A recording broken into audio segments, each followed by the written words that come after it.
Good feel-good Friday afternoon, good red Friday afternoon. Welcome to the final 580 Sports Talk of the calendar year 2022. I'm Brendan Dorzinski. He is Dan Lucero. We are here with you for the next 3 hours today as we take you into a wild New Year's weekend in the world of sports. We've got a massive slate in the NFL, including Chiefs-Broncos, which actually is one of the least important games in the entire slate this week.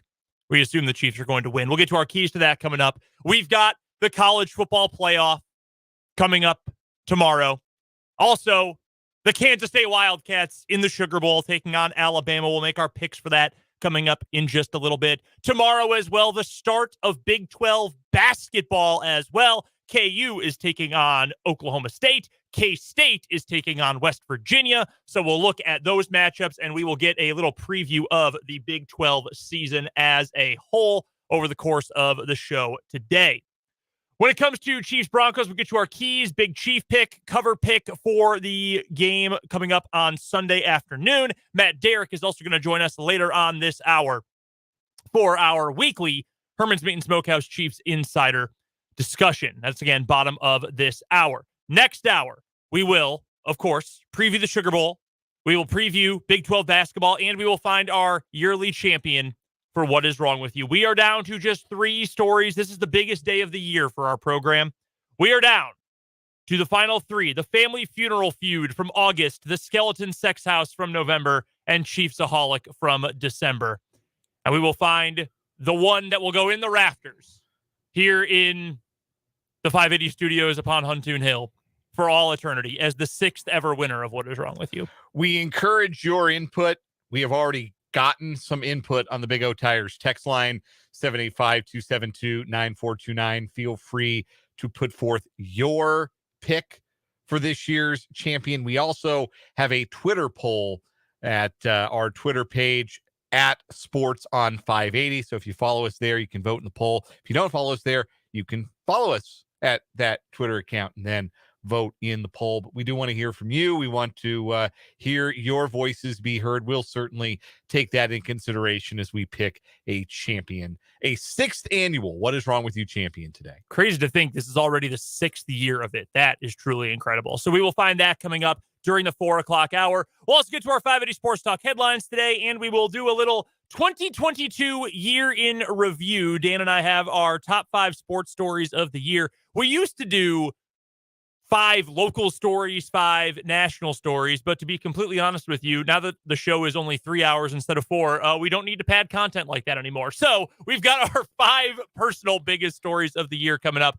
in the 5 o'clock hour. We'll also make some predictions for next year as well in the world of sports. Since it is the final Friday of 2022, our final show of the year, tomorrow is the last day of the year period. If you've got a sports hot take from the year 2022, you got to get it out now or until 6. Text line 785-272-9429. Comment section on YouTube. The channel is Sports on 580 WIBW. Do not let those takes fester as we go into the new year. Let them out. Let us know all of your sports takes that you've been holding on to from the year 2022. Let them out, and we'll get to them over the course of the show today. And, of course, you can respond to anything we're talking about on the show through those 2 channels. Again, on YouTube, you can find the live stream. We're streaming right now. Comment section is open. Sports on 580 WIBW is our channel. Go subscribe if you haven't yet. And, of course, as always, text in at 785-272-9429. Stream's kind of wild today, the video. It looks like you are taller than me, but it also very much looks like you are taller than me on the stream right now. I don't know what that's about. That might be the camera angle we got going here. Yeah, okay, so here's the reason why. Yesterday, after you headed out to Lee Arena for Washburn basketball, we switched studios so I could be at the control board. Right. The camera was cutting off my forehead, Oh. so I had to change the camera angle. So if you would like to tip it back, feel free. But yes, it is definitely a different angle. I also forgot to switch us back to the new left and right. Yeah, you did. You did forget that. That's okay. We'll fix it later. If we do it in the middle of a segment, that's going to be very jarring for anyone watching. Going to confuse our viewers. So we'll get that fixed coming up in a little bit. So without further ado, all that housekeeping taken care of, let us get to our keys to the game for Chiefs and Broncos coming up on Sunday. Noon kickoff. You'll be able to hear the game right here on the Sports Voice of Kansas and your home for Chiefs football in Northeast Kansas. 580 WIBW. Mitch Holtis, Dana Hughes on the call. Josh Klingler on the sideline. The Chiefs should win this game by 1 billion points. I know we said that a few weeks ago, and the Broncos kept that to a one-score game, and they came back after being down 27-0. I understand all of that. They have since played even worse. They had one of the most embarrassing losses of any team in the league when they got wrecked on Christmas Day by Baker Mayfield and the Rams, and Patrick Starr was roasting them on TV, which is unbelievably funny. That's going to be one of my favorite sports moments of the year. That's not what he wanted to cook. They, again, have fired Nathaniel Hackett, and the Chiefs now, they've experienced this, right? They've experienced, dang, we really don't want to let this Broncos team hang around. If we don't turn the ball over, we should win by 1 jillion. I feel like this is a game the Chiefs should run away with, and my number one key to get to that point offensively, because we know the strength of the Broncos is their defense. Even though it appears that they've kind of quit on their head coach and on their team, well, their head coach is gone now, they still have a lot of talent, and it is still a well-coached group by Aviro Ejiro. Dominate in the short and intermediate passing game. I know we all get excited when the Chiefs do a lot of slower developing, down the field kind of stuff. And some of those options are going to be there in this game. And the Broncos are banged up, super banged up for this game. But the Broncos blitzed 48% of the time. 48% of Kansas City's offensive snaps in their meeting a few weeks back. I would imagine they're going to do more of that in this game. I can't imagine it's suddenly going to become, we're going to blitz 1 of every 10 snaps. They already blitzed 34%. That's a fairly high clip. The Chiefs haven't faced it a lot this year. I would imagine it's going to be another blitz-heavy defensive set from Denver coming up this weekend. Get the ball out quickly. Get it to Juju Smith-Schuster. Get it to Kadarius Toney in space. Hell, even get the ball quickly out to Travis Kelce. We know how dangerous he can be when he's running downhill, full head of speed with the ball in his hands. Sucks to not have Mecole Hardman for this game. He's not going to be able to go. Andy Reid said earlier today he suffered a setback this week. This would be a great game for him. You want to talk about get the ball out quickly, make plays in space? That's what Mecole Hardman is the best at. So unfortunately, you don't have him for this game. But you do have Kadarius Toney for this game, unlike the first meeting. And that element can certainly help in the regard of getting the ball out to the perimeter and letting your playmakers make some plays in space against a Denver team that's not a great tackling team. They're not great at the linebacker spot. I think Kadarius Toney, I'm sure he'll be on a pitch count. I'm sure they are monitoring his snaps, but I believe he's going to be a factor in the minimal snaps and touches he does get in this game. I agree with you 100%. So get the ball out quickly. Let the play. Jerick McKinnon, throw him in that group too. He's been so good as of late. I know we'll get to him specifically in a little bit. Get the ball out quickly, and you can negate the intense blitz pressure from the Denver front seven. So my first key to the game, what we remember about the first Broncos-Chiefs meeting was how uncomfortable it got in the second half, where Denver had the ball on multiple occasions with a chance to take the lead, including with about 3 minutes to go. They got the ball near midfield and a chance to go and score a touchdown and take the lead. The first 25 minutes of that game, the Chiefs went up 27-0 and humiliated the Broncos in that stretch of play. It was glaring how much better they were than the Broncos. And then they started playing with their food. Mahomes threw 2 bad interceptions. The Broncos got some life. They had some wind in their sails from their home crowd. Russell Wilson had his best game of the season, and they were able to make that game close. But the thing about bad teams is when you put them in a ditch, they're liable to stay in that ditch unless you throw the door wide open for them to get back in the game. So I think it's going to be important for the Chiefs to have another fast start in this one, as I'm always wary of the reality of a interim coach bounce, right? Mm-hmm. Like, this is a bad Broncos team, but they've got pride because they're professionals. Yeah. Just like any other team that takes the field on a Sunday. They're professionals. And they've got some pride, and their coach just got fired. And they've had to spend all week hearing about how they got their coach fired. And a lot of them have had to spend all week dispelling rumors about how they don't like their quarterback, which I'm sure has not gone over super well in that locker room. Mm-hmm. So they're going to come out, I think, with the idea of putting up a fight for 60 minutes and rallying behind their head coach, your interim head coach, Jerry Rosberg, who was the retired special teams coach who came on to Nathaniel Hackett's staff 2 weeks into the season when Nathaniel Hackett needed help with things like managing the play clock and remembering that he has timeouts and walking and chewing gum at the same time. Things that were difficult for Nathaniel Hackett to do as the Broncos head coach. So take the wind out of their sails early and throw another big haymaker like you did in meeting number 1. And I think the Chiefs are going to be just fine if they do that. Jesse Newell from the Kansas City Star, he had this in his game prediction that went up today over at the Star's website. Teams in the last 25 games in which I added the stats to get to an even 25. In the last 25 games for a team mid-season with a new coach, they are 15-10 against the spread. It was 14-9 going into this year. There have since been 2 instances of it this year, once with the Panthers, once with the Colts. One covered, one didn't. So 15-10. So there is something to it. But again, I think it's different to me because this is a rematch from earlier in the season. Like the Chiefs know they're familiar with each other anyway. They're divisional rivals. But I think the fact that they've already kind of been through this once this year is going to help. And the other part is like, what's going to be radically different? Nathaniel Hackett already wasn't the play caller when these teams met for the first time. True. He had already ceded those controls to Clint Kubiak. So it's not as though the Broncos are going to be an entirely different team. Like they're going to pull some stuff out, I'm sure. Like you may as well let them hang, right? Call the double reverse flea flicker, do all of the gimmicky stuff you've got. Do your best to try and be competitive in that way. But it is not as though it is an entirely new philosophy, an entirely new play caller. They're going to see a Broncos team that's pretty much the same one that they saw just a handful of weeks ago. Clint Kubiak is one of the funniest nepotism hires I can ever remember. I know I've said this on the air before. He was the wide receivers coach for David Beatty's winless 2015 Kansas team. Since then, 3 years as an offensive assistant for the Broncos, QB coach for 2 years in Minnesota, coordinator for 1 year in Minnesota, and now QB coach and passing game coordinator for the Broncos. You can go a long way on a last name. Yeah, how nice is that? Goodness gracious. Second key for me in this game for the Chiefs defense, it's very simple. It's one I've brought up a few times this year. Just tackle well. When the Broncos beat the Cardinals 2 weeks ago, 2 weeks ago, it was because of their running game more than anything. Latavius Murray had a really nice game, 130 yards in that contest, 2 touchdowns, I believe it was too. Granted, that is a very weak Cardinals team in general, and it was an injury-depleted Cardinals team specifically in that week. But if the Broncos are able to run the ball effectively, I think they're going to be able to linger around in this game a little bit more.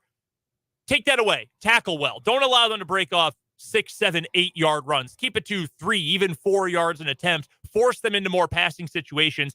Even though this year has been pretty well established at this point, and we know what Russell Wilson is in 2022, it still does feel strange to me to say, make Russell Wilson beat you, because for most of his career, if that is what you tried to do, he would make you pay. He would do it, yeah. But maybe I'm just a scarred fan of a different NFC team than that played the Seahawks a lot, and that's how I feel about it. But you want him to try to beat you. You want that passing game to try to beat you. Granted, they have Cortland Sutton back for this week in all likelihood, who did not play the last time these two teams faced off. I still think as long as you stop the run, you're going to stop most of the momentum Denver has offensively. Yeah, and I would imagine that's what they're going to try and do, is just get Latavius Murray going early in the game and give themselves a chance to have Russell Wilson do some things in play action. But it has not been a great running team because it hasn't been a great offensive line, and the Broncos are going to be without their starting left tackle, Calvin Anderson, for this game. And Dalton Reisner sounds like he's going to play, but he's beat up, and they're not real good at the other spots on the offensive line. Really, Anderson and Reisner haven't played all that well this year either. So it should be a matchup that the Chiefs are able to win in the trenches. And if they are dialed in on defense the way they were against Seattle, and as physical and as aggressive and tackle as well, then I think Denver's going to really struggle to move the football. The second key for me, you kind of already alluded to it. Don't turn the ball over. I guess I alluded to it as well. The reason the first meeting was close is that you turn the ball over 3 times. And in those 3 turnovers, Denver turned them into 14 points. So, yeah, don't turn the ball over. Take good care of the football, value each possession, and that'll give you a chance to cash in and put up a number that we know Denver can't get to. They've scored over 20 3 times in 15 games. If the Chiefs get to 30, the Broncos aren't getting there. They don't have, no pun intended, the horses to get there. And if the Chiefs take care of the ball, they didn't take care of the ball and scored 34 on them the first time around. So on the road. So I think at home they should be able to get into the 30s pretty routinely if they do take good care of the football. Who's your big Chief pick this week? We have not picked this guy as a big Chief yet, but he keeps making plays. He, as Mitch Holtis mentioned to you yesterday on the program, is tied for the NFL lead in touchdowns for the month of December. Derrick McKinnon is my big Chief for this week. You know, he only had 8 touches last week.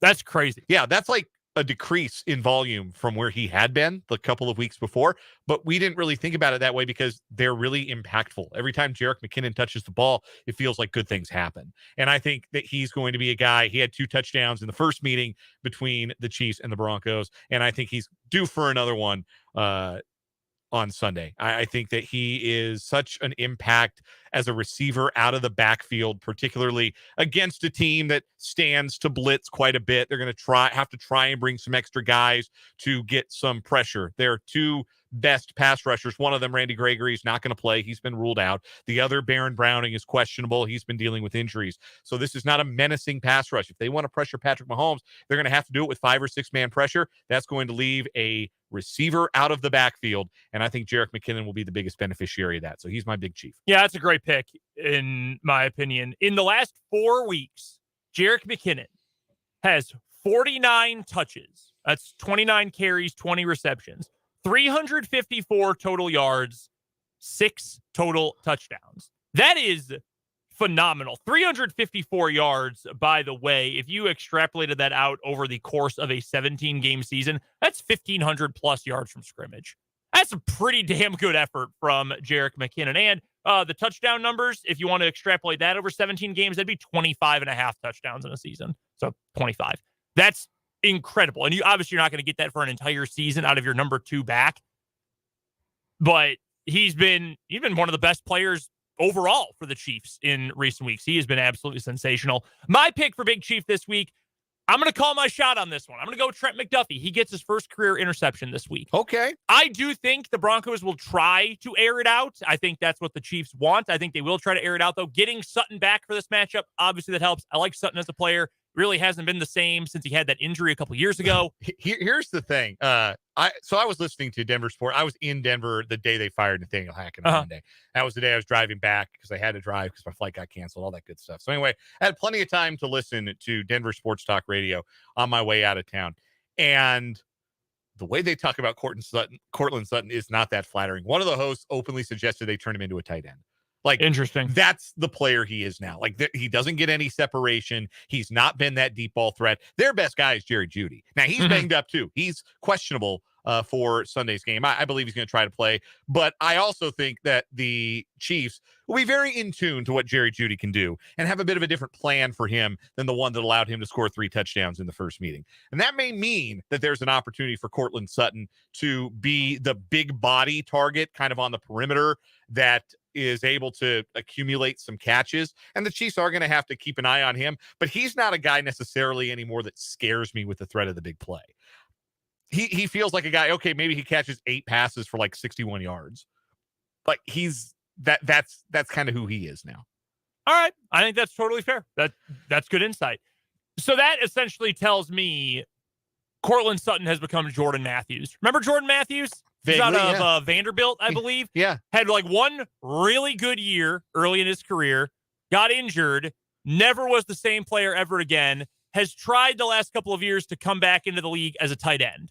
He was drafted 42nd overall the year he came out. Courtland Sutton, 40th overall pick in the 2nd round. Had a really, really good year early in his career. In fact, his rookie year and his second year were both really good. He had 1,100 yards the second year. Had a severe injury. Has not been the same player since. Lost a lot of that athleticism. Maybe has to become a tight end. That's not really flattering because Jordan Matthews did not end his career on a very high note. They're going to need somebody, right? Yeah. Judy's questionable. Hinton's questionable. Greg Dulcich, who's become their number 1 tight end this season, the rookie, he's out. The Broncos have already ruled him out. So they're going to need a big target, somebody that Russell Wilson is comfortable on his first read throwing to in some traffic. And Courtland Sutton's as good an option there as anybody. I just don't believe he's the guy that the Broncos are going to beat the Chiefs, moving it down the field, going to him over and over again. I think if Judy plays, and I suspect he's going to try, I suspect they're going to try and force feed him. They're going to try and do what worked in the first meeting. And I think, again, the Chiefs are going to be a little bit more in tune to what he can do and a little more equipped to shut him down. I'll be fascinated to see, in fact, if L'Jarius Sneed maybe gets that assignment. I don't know if they're going to have him follow him all over the field like he did with DK Metcalf against Seattle last week. But I'd like to see Sneed lined up against Judy and see what he can do one-on-one in that spot. No, I think that's going to be a fascinating chess match for, well, at least on one side for Steve Spagnuolo. But I do think Trent McDuffie's going to see a big role in this game. I do think he will get his first career interception on Sunday.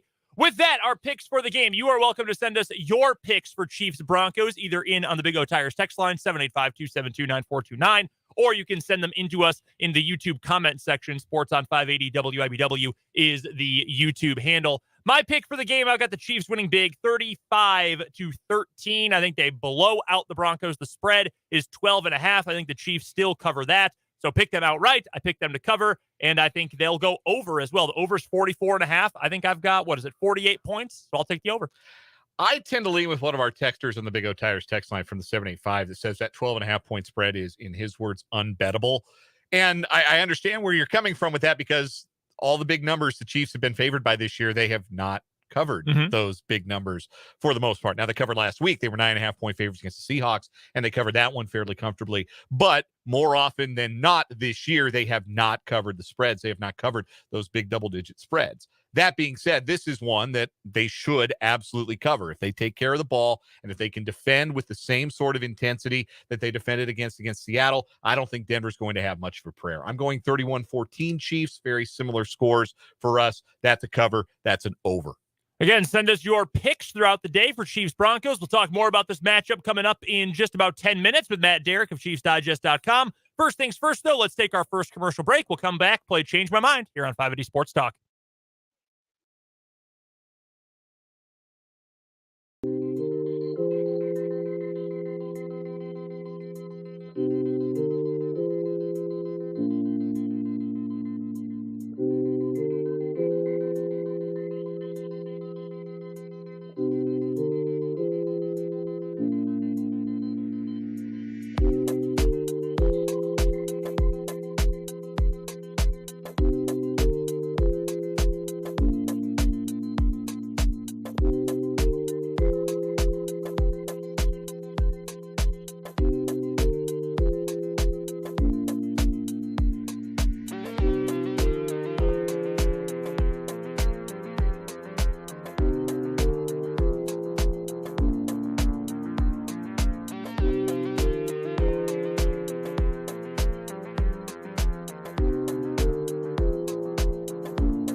Got the video fixed on the YouTube stream. Sports on 580 WIBW.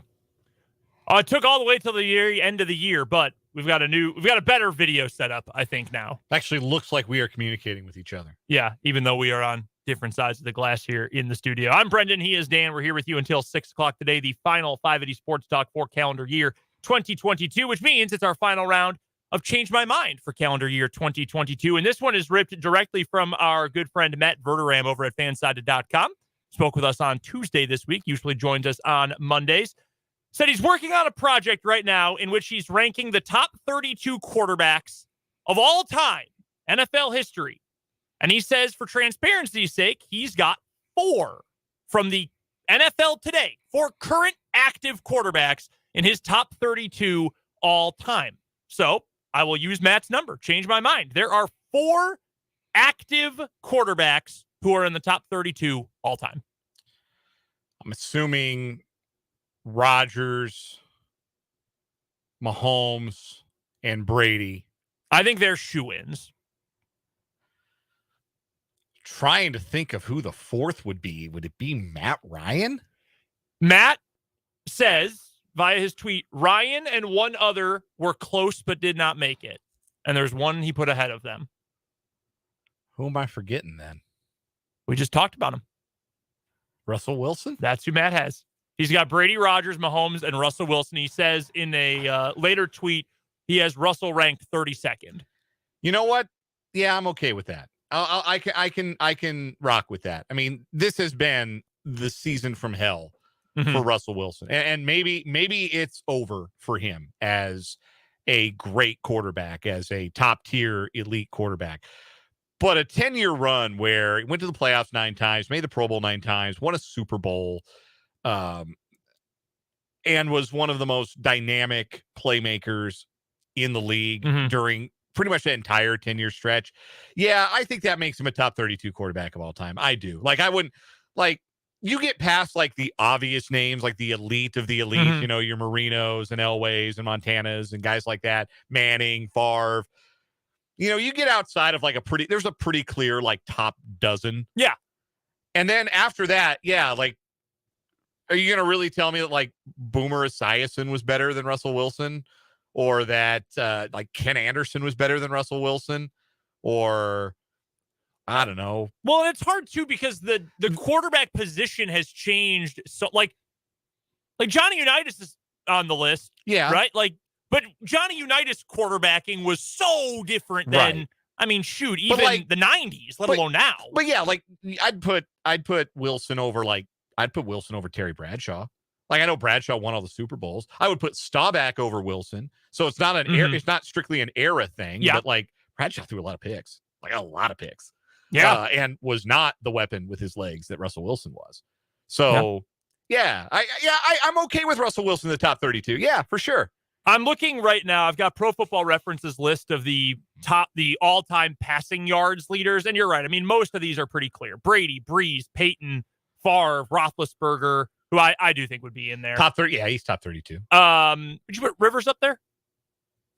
Probably. Played forever. Matt Ryan's in that list. Again, Matt had him left off. Marino, Rodgers. He said Stafford was also his next one out along with Ryan. Yeah, we got Barbara on the YouTube comments suggested Matthew Stafford as well. And that's like, he's got the ring. So, you know, he's certified, right? Yeah. Like that certifies any quarterback. It's just, I don't think we ever, like, when we watched Russell Wilson in his prime, we thought, oh yeah, that's greatness. Yeah. Like, we're watching a Hall of Famer. I don't think we ever felt that way about Matthew Stafford. I agree one of with those that. where you maybe think that in retrospect. And now that he has the ring, it paints the rest of his career in a more favorable light. And that's certainly not to say he was a bum. But I think there are some guys who, you know, when you're watching them, that they're a Hall of Famer. And then there are some guys, and this is for all sports, that when you look back at the body of work, you say, well, gosh, that was a Hall of Fame career we were watching. Yeah, I think that's a good way to put it. Rivers is another one like that. Yeah, I agree 100% with Philip Rivers. Do you have a change my mind? Yes, I do. Change my mind. It happened all the way back in January, but I think it might be a wire-to-wire winner. The Chiefs-Bills playoff game from January of this year was the best game in any sport in 2022. It was the game of the year. Game of the year. Man, it's in the discussion. It is really in the discussion. Man, I'm trying to think of many games that were better than that. I don't think there was an NFL game that was better than that. We've had some good ones, but none that were that good. I don't know. Liberty Bowl gave it a run. Yeah, Liberty Bowl was Say great. that. Liberty Bowl gave it a run. You know, World Cup final was really good. Yeah, World Cup final. National title game. That was a record breaker. Yeah. It wasn't always the cleanest played game, whereas Bills Chiefs was truly the heavyweight fight. Mm-hmm. Man, that probably is the winner. It probably is. I can't think of another game that was that great from front to back, that had the drama, that had the star power. That probably is the winner.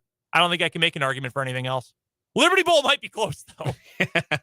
Although, I will say, another contender, local college team, Big 12 championship game was awesome. Yeah, that was an great. Awesome game.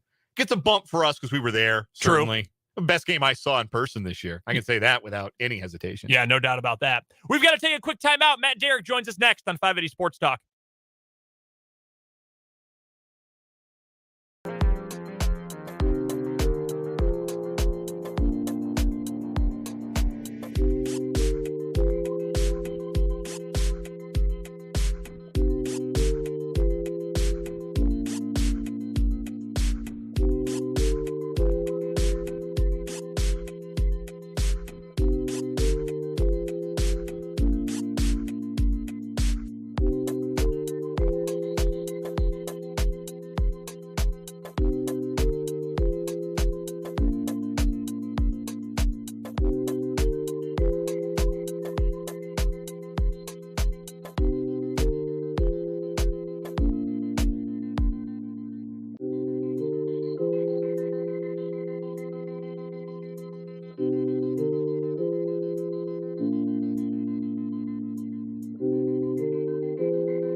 Of you missed a play like that. His name is Matt. Are you ready? My name is Matt. Let's go. Let's go to Kansas City, where we get in contact with our good friend Matt Derrick, best of the best when it comes to covering the Kansas City Chiefs. You can find all of his work at ChiefsDigest.com. You can find him on Twitter at Matt Derrick. And he joins us every Friday, bottom of the 3 o'clock hour, for our Herman's Meat and Smokehouse Chiefs Insider. Matt, a very belated but very Merry Christmas and Happy Holiday season to you. How was your Christmas holiday this past weekend? Very enjoyable, very relaxing. Nice to have actual Christmas Day off for a change, and nothing going on that day. So, how about yourself? It was wonderful. I was able to make the trip back to Chicago. My wife and I got to see both of our sets of parents, so that was nice. I drove the whole way, so I got lucky. I had no delays or anything. Dan, unfortunately, had some delays, had some issues. Instead of flying out of Denver to Kansas City, I rented a car and drove.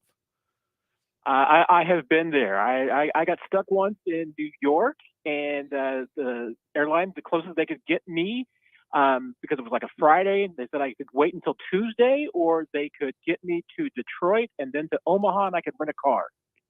So that was my plan, and I got back on a Saturday instead of a Tuesday. Well, I would rather have that be the case Yeah. to just get home too, so I can understand that. But very happy, Matt, that you had a great holiday. Are you going to stay up till midnight on New Year's Eve? It's possible by accident. It won't be intentional. Yeah, you get. I was telling. I was at the locker room. I was talking about the players earlier because the players will be in the hotel. Overnight, it's the night before a game and everything. So they'll be staying together. And I was just like, yeah, my wife's probably going to be asleep by midnight. I mean, there's like a 98% chance of that. And if I'm awake, it's just because I haven't fallen asleep yet. I think that's fair. I saw a quote from George Kittle of the 49ers who said, no, I'm not celebrating at all. My wife and my family can celebrate. I'm going to have the blinds closed and my phone off, and I will be asleep. So I imagine plenty of the players will be in that same camp. You reach an age where, New Year's Eve just doesn't really matter anymore, and I reached that point a long time ago. I don't think I'm quite there, but I'm also quite a night owl. I'm going to be up till like 3 a.m. anyway. So I will be up. And if you are, Matt, shoot me a text. Let me know. All right, I'll check in with you, man. Love it. Well, let's get to the Kansas City Chiefs. They are taking on the Denver Broncos coming up this weekend. And we'll break down the matchup here with Matt Derrick from ChiefsDigest.com. One note off the field, unfortunately still off the field. Sounds like it was a setback this week for McCole Hardman, so he will not be activated from IR. But, Matt, by the same token, it also sounds like Andy Reid's not too concerned about his long-term prognosis. Yeah, no, Andy Reid today was not very concerned about it at all. It didn't seem like, I think because he was referring to it as just a little pain and a tweak and that they didn't want to push it. Remember, he's been, McColl's been dealing with an abdominal issue, and that's what's kept him off and caused him to lose some weight. They've been working him back slowly. Then on Wednesday, he felt a little pain in the groin. So they just wanted to back him off, not take any chances with it. They have a procedural deadline in that, by Wednesday, they have to return him to the active roster.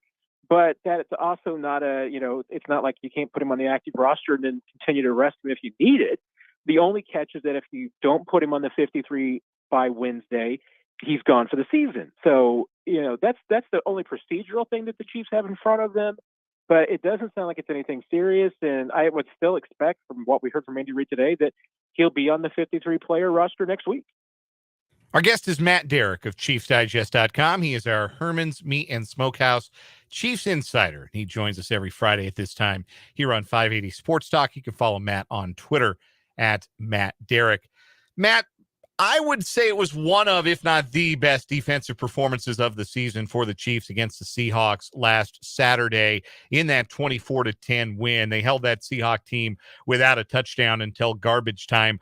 What characterized, in your view, that performance that they need to take forward both against inferior opponents like they'll see the next 2 weeks and the superior opponents that they'll see once the playoffs roll around? I think a big part of it was just the physicality of it. They played very physical, and I think that the tone got set early, up front and on the backside. I couldn't tell you a missed tackle. I'm sure there was a missed tackle in that game, but nothing that, you kind of define yourself as with the talk with the Chiefs and that they occasionally just don't make plays. There was nothing like that. I mean, they were ripping up, they were playing physical. I know talking to some of the players, the weather kind of set the tone for that game. They knew they were kind of needed to play in that mode. But this is the time of year you got to do that. And if that's the beginning of what we're going to see with this team playing more physical, more focused, rushing to the ball, trying to make plays that way, that's a good sign because, I think that there's times when this team hasn't been as physical as it needs to be. And against Seattle, I think you saw it all across the field. No turnovers for the Chiefs in that win over the Seahawks, which is a nice reprieve, as well as they did not turn the ball over for the first time in 10 games. What can they do to continue to keep that number as low as possible moving forward? I know the cold and the size of the lead altered the playbook and altered the game plan somewhat, but what can the Chiefs do to make sure that they do take better care of the football? Because it really seems like that's what takes the lid off of their ceiling a little bit if they don't turn it over like they didn't against Seattle. Yeah, I mean, as far as what I think are with what you call the controllable turnovers that this team commits, I mean, and what we've seen this year, I mean, I think there's probably three of them. And one, I think they have somewhat fixed and eliminated, which is that they were turning the football honestly on special teams. And that was a problem. Taking Sky Moore off of that and just, going a little bit more conservative and putting veterans back there on special teams has helped that. The other two categories, one has been IJ Pacheco. He's put the ball on the ground 4 times. That's something with a rookie that, hey, that's a learning curve. And they've just got to continue to teach him, 5 points pressure on the football. Don't let go of it. Probably needs to, protect the football a little bit more, not be running as upright, at contact. Those are little things that he still needs to work on. And I'd be worried about. The other category I'm not really worried about. I mean, that's Patrick Mahomes turnovers. And, for the most part, Mahomes, when he turns over the football, it's because he's trying to make a play. It's very rarely do you just see Patrick Mahomes make what I'd call a brain dead mistake. I mean, he'll tell you that they're mistakes, but nothing that you just say, well, that was just an absolute terrible turnover. It's usually because he's trying to force something to make it happen. The last couple of weeks, I think you've seen him take fewer of those risks. And hey, the downside to that is that sometimes he's not going to make as many of the big plays, but still, I think he's been moving the football effectively. If Mahomes has been in the mode that he has been the last 2 games, and certainly since the last time the Chiefs played the Broncos, that's a Mahomes that I'm not really worried about turning over the football. And hey, if you isolate those 3 areas, then I do think this team's going to protect the football better. The Denver Broncos come to town on Sunday, the Sam Bankman-Fried of the NFL, the absolute frauds of the league this year. And they are 0-1 against the Chiefs, so it was more close than most would have expected the first time around. What do the Chiefs need to be on guard for in this second meeting, playing against a team that it appeared the wheels have come all the way off of in their Christmas Day loss to the Rams, but also have an interim coach and nothing to lose? That is a fantastic metaphor, Dan. I just applaud you for that. Thank you. Yeah, I mean, and honestly, I mean, I felt that game between the Chiefs and the Broncos was kind of fraudulent. I mean, there's no way those teams are as close as they were. The Chiefs were up 27-3, and then the Broncos just let it all hang out and took every chance and rolled every dice, and it worked out for them. I don't think it's going to work out a second time. The question for me is, which Broncos team shows up? Is it the one that was fighting amongst itself and, can't quite figure out whether they're fully on board with Russell Wilson or they're going to throw him under the bus? I don't know. I mean, if the interim coach comes in and all of a sudden the black cloud of this season is lifted and guys all of a sudden enjoy going to work and it's not a dread coming into play for that team every single day, then maybe they're just going to go out there and they'll have some fun, they'll relax, and they'll play better football. It's hard to tell. I mean, interim head coaches can go one of 2 ways. Sometimes it works out like Steve Wilkes is working out in Carolina, and other times, it works out like Romeo Crennel. I mean, you never know what you're going to get. But I still just don't think that there's any fight left in this Broncos team. So I'm not expecting the same kind of game as last time. I mean, I thought the Broncos came in about as best of a game plan as they could. They took a lot of chances. Russell Wilson took off and ran a little bit more than he's been doing most of the season. He really trusted his receivers and took some shots. That's not what they've been doing. And if the Broncos go back to their old selves, and if they bench Russell or anything, I mean, there's a lot of things, a lot of moving parts with the Broncos right now, and I don't think any of them are moving in the right direction. Couple more questions for Matt Derrick of ChiefsDigest.com, our Herman's Meat and Smokehouse Chiefs insider. You can find Matt on social media, on Twitter specifically, at Matt Derrick, and of course, go find all of his great work at ChiefsDigest.com. Matt, what do you think is the likelihood at this point the Chiefs get the number 1 seed? I would probably say maybe 33%. I think that's about fair. It's not solely just the Bills and the Bengals. I mean, that's obviously a big part of it. To me, that game is 50-50.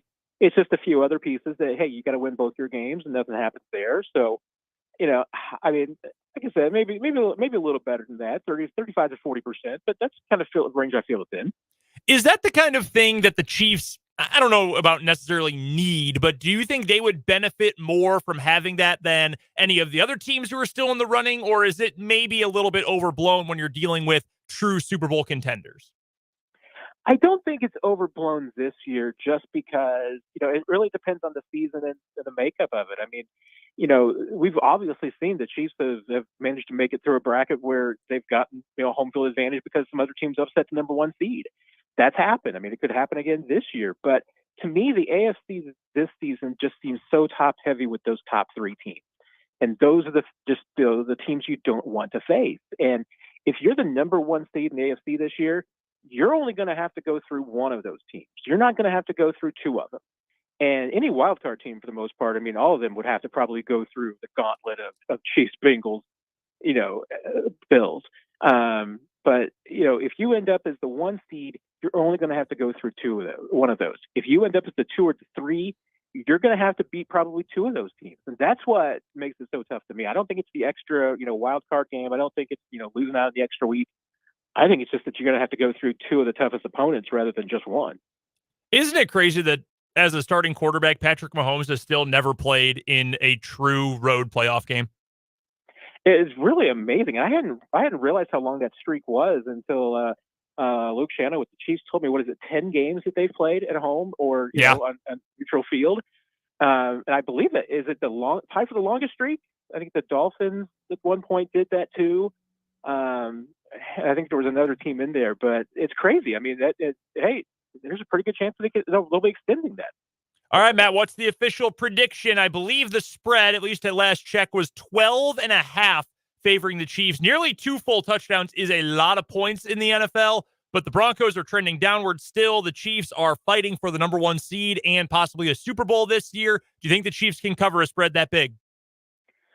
This week, I actually think that they can. Normally, I don't touch spreads like that, and I'd still probably be tempted to avoid it, but I am taking the Chiefs to cover that one, and I think this would be maybe the time to take that chance. I don't see the Broncos putting up the same fight that they did last time. I think the Chiefs offense wants to cut down on the mistakes that they made last time around. They don't want to blow another 27-3 lead. I think this defense is actually playing better. I think they're trending in the right direction. I'm going with the Chiefs 31-10. All right, Matt, we've got 2 more quick ones here for you before we let you go into the New Year's holiday. And speaking of New Year's, first one, what was your favorite sports story from the past calendar year? Can be Chiefs, can be anything you want. Your favorite sports story from the past year? Oh, man, that is a good question. Gosh, I'm blanking on them. I mean, good grief. Honestly, right now, it'd probably be my Missouri Tigers beating Kentucky the other night. That's a good answer. That's the thing I'm most excited about right now. Hey, I'll tell you what. I did not think that things were going to keep going upward for Mizzou after the border war, but man, Dennis Gates is a dude, Matt. I mean, he knows what he's doing. I think they are, as much as it kills me to say, no, but seriously, I think he's really got them in the right direction. So, second question, real quick here. Give me one bold prediction in the sports world for next year. Ooh, bold prediction for next year. Man, I don't know if there's anything Chiefs related that can make really bold. It's hard when they're that good. Exactly. I am just because I'm an eternal optimist. Kansas City Royals won 85 games. Wow, love that one. All right, Matt, we appreciate the picks. We appreciate the time as always. You can find Matt's tremendous work covering the Chiefs. It's better than anything else out there over at ChiefsDigest.com. Find him on Twitter as well, at Matt Derrick. Matt, we appreciate you so much this year and every year. Thank you so much for the time. Enjoy New Year's this weekend. Enjoy Chiefs-Broncos, and we will talk to you next Friday. And if I'm awake at 11:59 on New Year's Eve, I'm checking in with you. Yes, love to hear it. Thanks, Matt. Take care, guys. That is Matt Derrick from ChiefsDigest.com, the best of the best and the nicest guy in the entire world, too. We got to take a break. We've got our What Is Wrong With You Championship, Sugar Bowl picks, and more next hour on 580 Sports Talk.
now 4 o'clock hour of 580 Sports Talk coming your way. Brendan Dworzinski and Dan Lucero here with you. Dan with another new camera angle. How about that? Yeah, we're gonna try it out. I don't love it. Off the rip, I don't love it. It's kind of hard to balance. You're balancing the camera on the board for the most part. So I tried putting it on my computer screen, so which has the one benefit of every time I look over at the screen for a note or a factoid or to read a text or a comment, it doesn't look like my eyes are totally wandering off screen, and that the listeners can know I am still very much engaged and paying attention and not just like glancing at something. That being said, I don't like this angle of my face, so I may change it. This is what I would call the professional Twitch streamer angle. Okay. Like, it looks like your face should be picture in picture with, like, Call of Duty. Is that still a popular competitive game? I'm sure it is. I have never played Call of Duty. I've played with friends a couple of times. I suck. Like, I'm not any good. Like, the only video game, I like playing video games, but the only ones I play, and the only ones I have played probably since I was in my mid-teens have been sports games. I play mostly sports games, but I play a lot of like party group games as well. Like, we have a Nintendo Switch at home. We play Mario Party and Mario Kart and stuff like that at home all the time. Super Smash Bros. All the time. Sure. Gotta get my Pokemon fix in there too. But otherwise, I would say I mostly play sports games too. Yeah. No streaming for me. I'm not good enough at any. I'm not on the Twitch. I think there's an amount of ego that it takes for people to decide I'm so good at this video game or so entertaining while I play it that other people are going to want to watch me. And I don't think I'm either of those things when it comes to video games. But hey, maybe I'm wrong. Maybe I'll set up a Twitch stream while I play through, like, I'm on the 1986 season in my my NBA 2K eras dynasty. Maybe I'll set up a Twitch stream some night, run some Denver Nuggets basketball from the mid 1980s. Maybe we set up the live stream to air on Twitch too. Maybe we'll get the youths interested in it that way. This camera angle does have the benefit, as our guy Vance points out on the YouTube comments, that it does look like I'm gazing longingly into your eyes. Yeah, that's true, because my camera is right in front of me on my computer screen, directly right in front of me. So when I'm looking at you, I'm off to the side. But now, since we've flipped which side of the screen we're on, it does look like we're making eye contact with each other a lot more. It does. I think that's positive. Yes. Very Hall & Oatesy, kind of. Yeah. Good chemistry.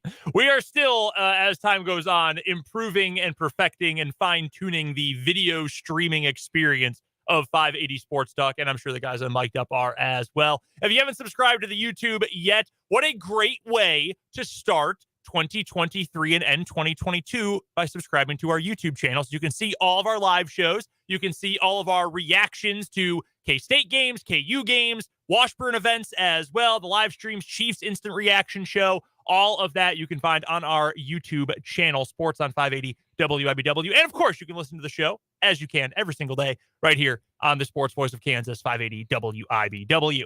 Coming up this hour, a lot of college sports to get to. A little bit later on, we will preview the start of the Big 12 basketball season.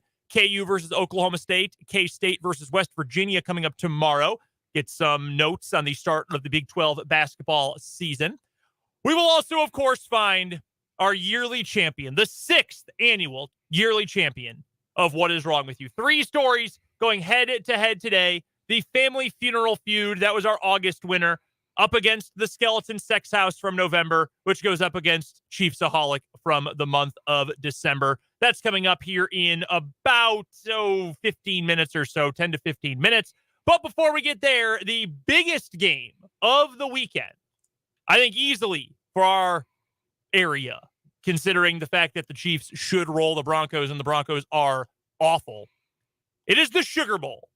It is K-State's first appearance in the Sugar Bowl. It is the first ever meeting between Kansas State University and the University of Alabama in a varsity football contest. Chris Kleiman versus Nick Saban. Will Howard versus Bryce Young. I know they're not on the field at the same time, but you understand what I'm getting at. Felix Anudike-Uzomah versus Will Anderson. By the way, you want to talk about a draft stock kind of game? Let's say K-State wins and Felix looks real good when you've got a probable top 3 pick in the draft on the other team. Like, damn, who's that 91 for K-State? That's pretty good. That's a big draft stock game if you're Felix NUDK Uzama today. I think this is an awesome matchup. If the Alabama Stars had opted out of this game, I would have picked K-State and not thought twice about it. I really would have. I don't trust Jaden Milroe, the backup quarterback for Alabama. I don't think he can throw well enough to beat a team like K-State. Without Will Anderson, there's still a lot of talent on that defense, but he is a superstar caliber player for Alabama. With those two out there, though, and it's not just the two of them, there are other guys who are going to leave for the draft or transfer or whatever from Alabama this year. A lot of talent, still a ton of talent. Even if the very best of the best defenders have gone to Georgia in the last few years, Alabama is still an NFL factory. I don't know if I'd call this a toss-up. My initial lean is Alabama because I do think as good as this K-State team is and as deep as it is relative to the Big 12, I do still think Alabama's just got so much depth and so many playmakers. The one area that I think K-State has a clear advantage, and that is going to, I think, help K-State's chances when their defense is on the field.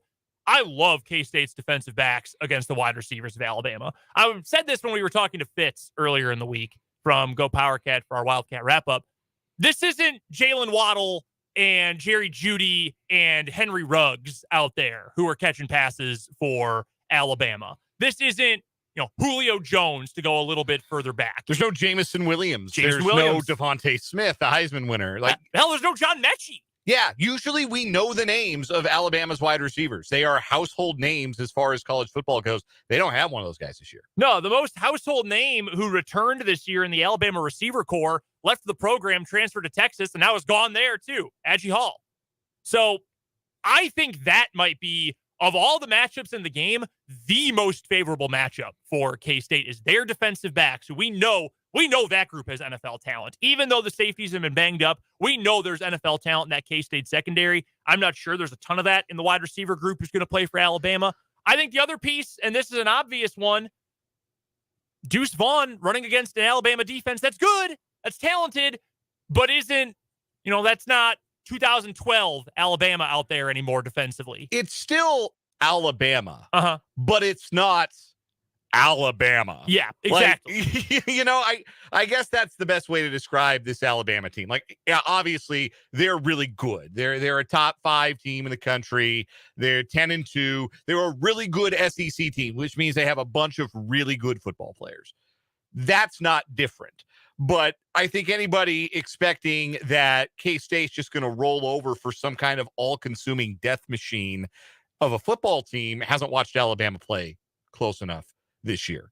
They're really good. There's a reason they're favored, but they don't have the overwhelming talent level advantage, particularly at some parts of the field. I think you look in the trenches, you look at wide receiver.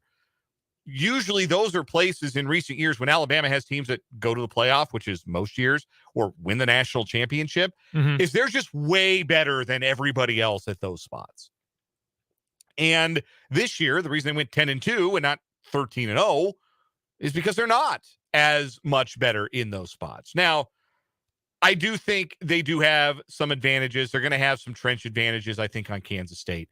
I think they're going to make it difficult for Kansas State between the tackles to run the ball. And that K-State likes to try and establish that. I think to a fault at times this year. They have wanted to try and establish Deuce Vaughn like he's Ironhead Hayward and run him between the tackles a little too much for my liking.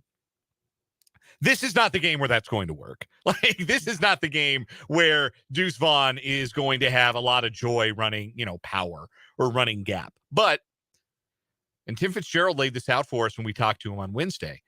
Alabama has struggled, not just this year, but historically under Nick Saban with mobile quarterbacks and the quarterback run game. Now, Adrian Martinez is better in that than Will Howard, but Will Howard has some ability out on the perimeter. And so I think that whether it's Howard or whether it is some stuff with Adrian Martinez, whether he gets a play or two here and there, or maybe even a whole series or two to himself on Saturday afternoon, I think that the quarterback run is going to be a pivotal part of Kansas State's offense. It's going to give them a chance to move the ball, to stretch the field, to allow them to use Deuce Vaughn off of quarterback run in some creative ways and open it up to where Kansas State can score. And they're going to have to score because even though they don't have the great wide receivers that they've had in recent years, they have maybe the best quarterback in the country in Bryce Young. And so they're going to put up some numbers too. I think this is going to be a fairly high scoring game. I don't think it's going to be a Big 12 old school shootout, both teams in the 40s, anything like that. But I wouldn't be surprised if the winner has to get to 30 to win this game. Yeah, I would agree with you on that. I just, I know there's the classic cliche, if K-State wins, it's just because they wanted it more. And I've said this numerous times. If you're a K-State fan, you should say, okay, I don't care. My team won. Sorry, you had to make an excuse. Like, I'm going to celebrate this forever. I do wonder if there is going to be an element of that in this game for Alabama. Whether that is going to determine who ends up winning this game, hard to say. I do wonder if that is going to play a role in this game. I wonder what the level of motivation is going to be like for Bryce Young. And I have no reason to believe Bryce Young is the kind of player, the kind of person who would say, yeah, I'm going to phone it in. I don't believe he is that kind of player or person. But I think that obviously has to creep into your mind. So I think in a game that I believe is going to be, the reason I bring that up is I think this is going to be a very close game. I think this is going to be a very competitive game. I think this is a fun clash of styles kind of game. And I think that you have to then branch out into some of the intangible stuff to come up with reasons why one team may be able to pull it out over the other. You could also make an argument, although it has been a while since either of these teams have played a game period. K-State played in a meaningful, important, something on the line game more recently than Alabama has. Alabama didn't play in their conference championship game. K-State has already been in a playoff New Year's Six caliber game when they took on TCU and won at Jerry World this year at the Big 12 championship game. So maybe that is a bonus for K-State as well. My heart wants to pick K-State. I do. I just don't. I think I'm predisposed, and maybe this is really hammered home based on what we saw for a majority of the Liberty Bowl the other day. Arkansas, a middle of the pack, somewhat mediocre SEC team, just had so much more size and speed in general than KU had. And we've seen Alabama on a pedestal for decades now. I mean, we know the kind of size, speed, and depth that a team coached by Nick Saban at Alabama is going to have. So I think for two reasons, emotionally, I'm going to end up picking Alabama. One is I do just think there's too much speed, too much size that Alabama is going to have, and that can be difficult for any team. That's not just a K-State issue. That's Oklahoma, that's Texas, that's Baylor, Texas Tech, anyone else. That would be difficult for them. The other thing is, too, I've had a bad read on K-State all year. I picked TCU in the Big 12. I think I might have mushed K-State every single time I picked them this season outside of the first few weeks of the year, ever since the Tulane game, pretty much. So I'll take Alabama kind of as my my reverse psychology pick. I'll either be right or I'll be like pleasantly surprised by it. What is the spread in this game right now? 6.5, I believe. I would take that for K-State. I would. I think this game will be played within 6.5 points. I would like it a lot more at 7, but I would take it at 6.5. So I'm double checking that number. Our pals at FanDuel have it at 7 now. It has ticked up. It is now -7 Alabama. Yeah, I would do that. I would absolutely take that. Yeah, I feel pretty good about taking that +7, actually. You do have a texter, by the way, from the Big O Tires text line from the 75 encouraging you to follow your heart with your pick. But at the same time, they may appreciate you going with a little bit of a reverse jinx. Yeah, I'm doing everything I can to manipulate my pick into making this turn out as good as possible for K-State. Like, I say all of this, I really do believe K-State can win this game. Full strength, mano-a-mano, this Kansas State roster and coaching staff versus this Alabama roster and coaching staff. I do legitimately think there's a good chance K-State can win. Yeah, I've been saying since the Baylor game, like, and the TCU, the Big 12 championship game confirmed to me that outside of the teams I consider the two best in the country, which are Georgia and Michigan, K-State can play with anybody. K-State can play with anybody and can beat anybody. Obviously, there's turnovers, there's fourth down decisions, there's all the little fine stuff on the margins. And I think ultimately that is what this game will come down to. I don't think this is going to be a game where Kansas State is just utterly overwhelmed, either by the moment or by the raw talent advantage that you would generally expect Alabama to have over everybody they play. You look at Alabama's 10-2 this year. They were fortunate to be 10-2. Think of how many games they won that were down to the very end against less than imposing competition. Mm-hmm. Like, they had to claw with their fingernails to beat Texas A&M. They barely beat Ole Miss. They hung on to beat Texas. I know Texas beat K-State, but I mean, Texas finished 8-5. So, I think, I'm sorry to cut you off, but I think to that point, that's sort of what we're illustrating by saying it's still Alabama, but it is not Alabama. Right. Like, in not even all that distant of the past, Alabama would either slaughter those teams, or if it was competitive for 3 quarters, you'd get to the fourth and it was okay. They're putting the hammer down. This game is over. This isn't that kind of Alabama team, and they've got the talent.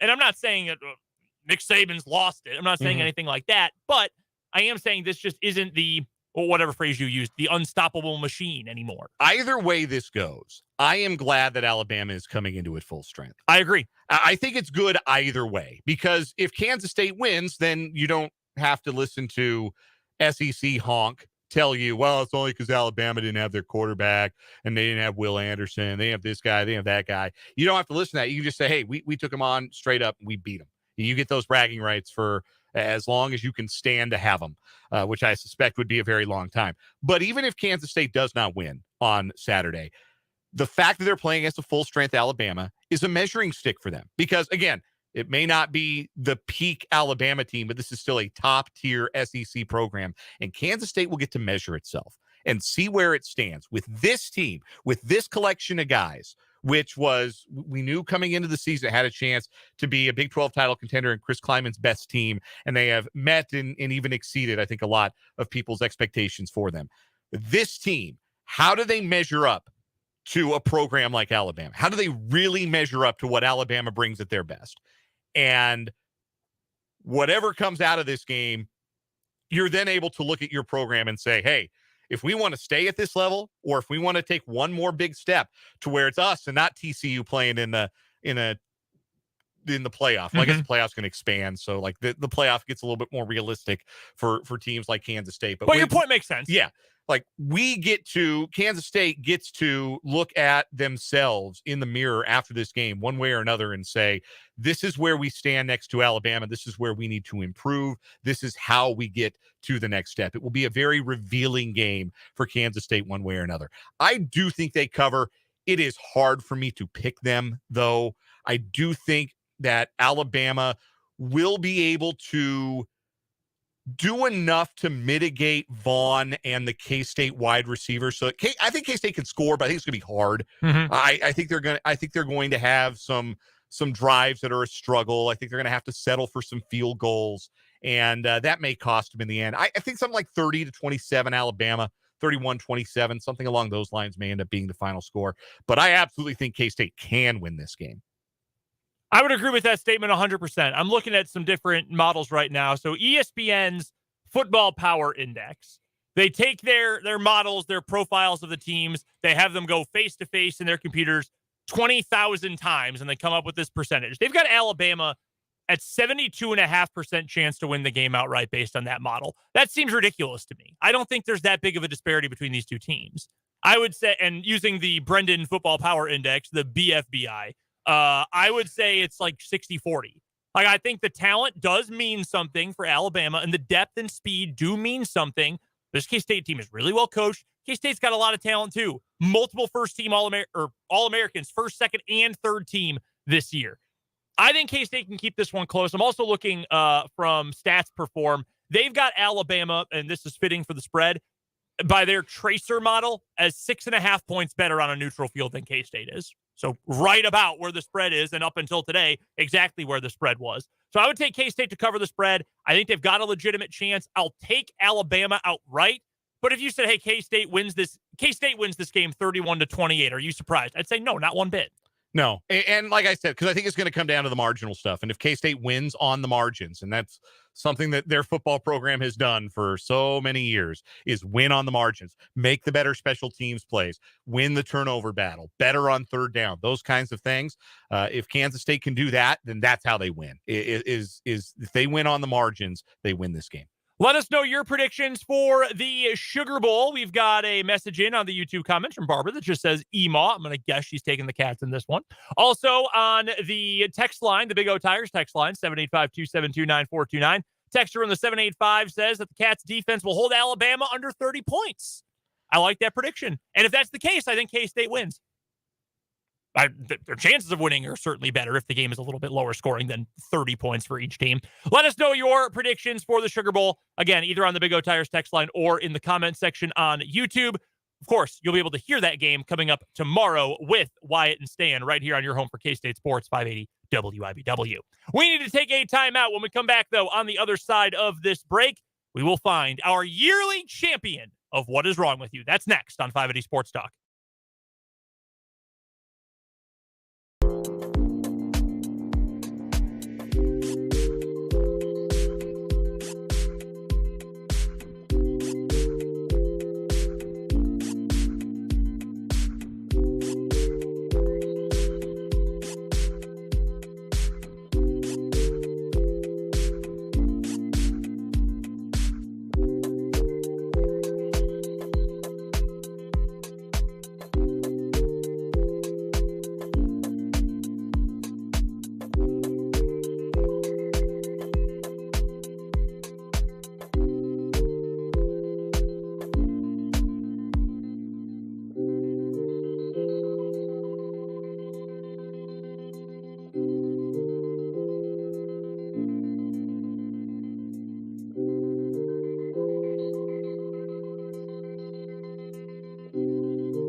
The time has finally come.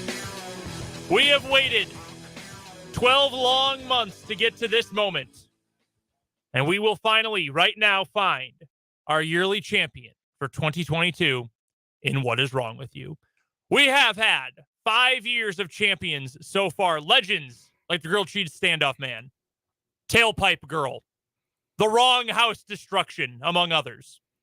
This year, we've got 3 finalists who will try to etch their names into eternity, into the Valhalla of all-time morons.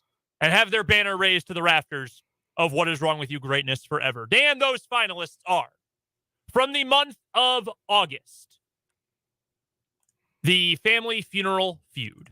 If we want, we should recap these stories briefly for those who haven't heard them originally or have not heard them this week as we've been leading up to this. Yes, we will do that. The Family Funeral Feud. This was a story from Richmond, California, the Bay Area, where a massive brawl broke out between up to 20 family members during a funeral for an elderly woman that led to one injury, one arrest, and $20,000 in damage.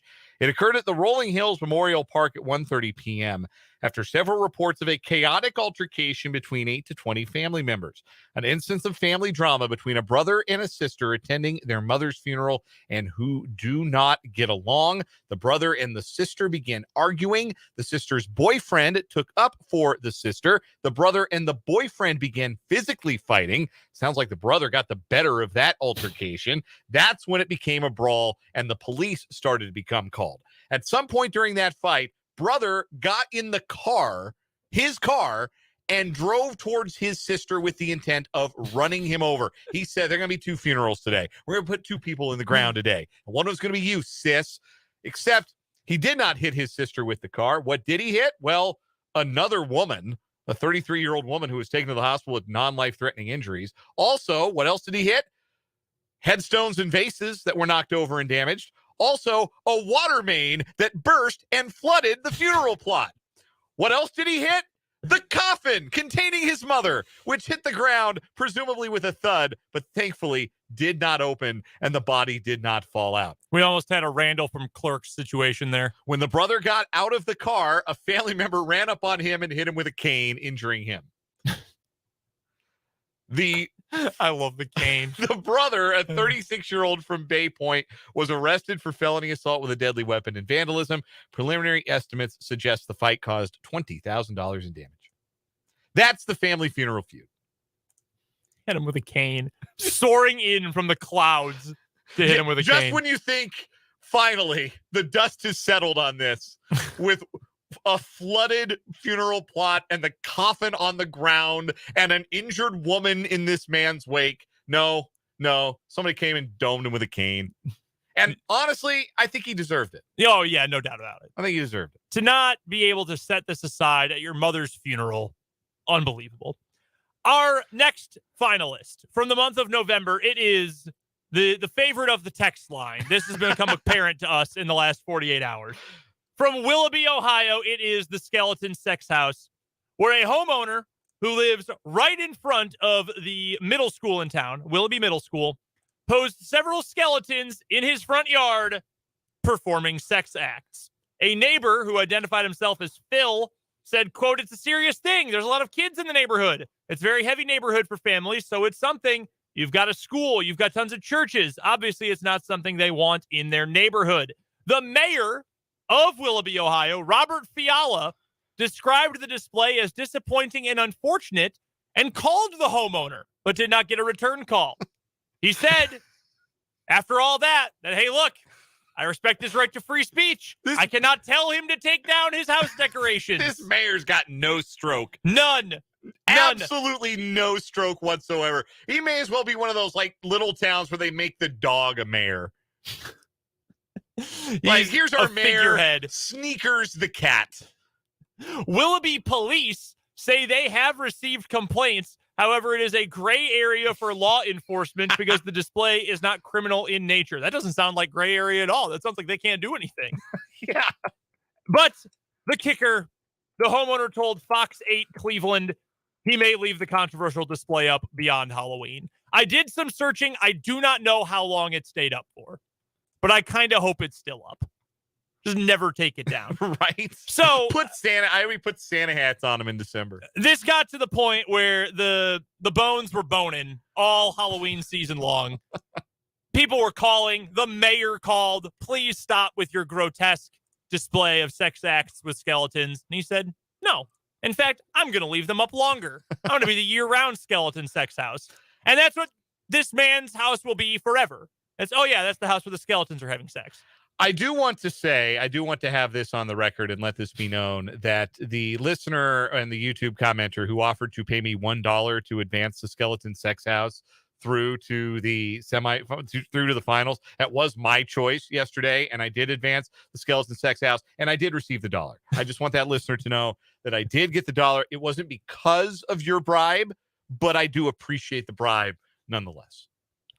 Also, we should note with this story, because this has been extremely popular with the text line. Hugely popular. It has not been as popular in the Lucero household. Yeah, this is a fact. When I told my wife which 3 stories had advanced, I told her, we advanced Family Funeral Feud, and we advanced Chiefs-Aholic, and we advanced the Skeleton Sex House. My wife said, no, that story is stupid.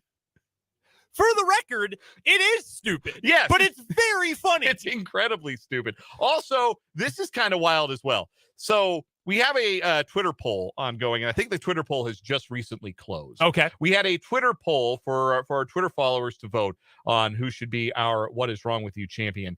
And the Skeleton Sex House is in last in that poll. Crazy. Yeah. It is in last of the 3 in the Twitter, among the Twitter voters. Family Funeral Feud is in second place. Are you ready to tell them what's in first place?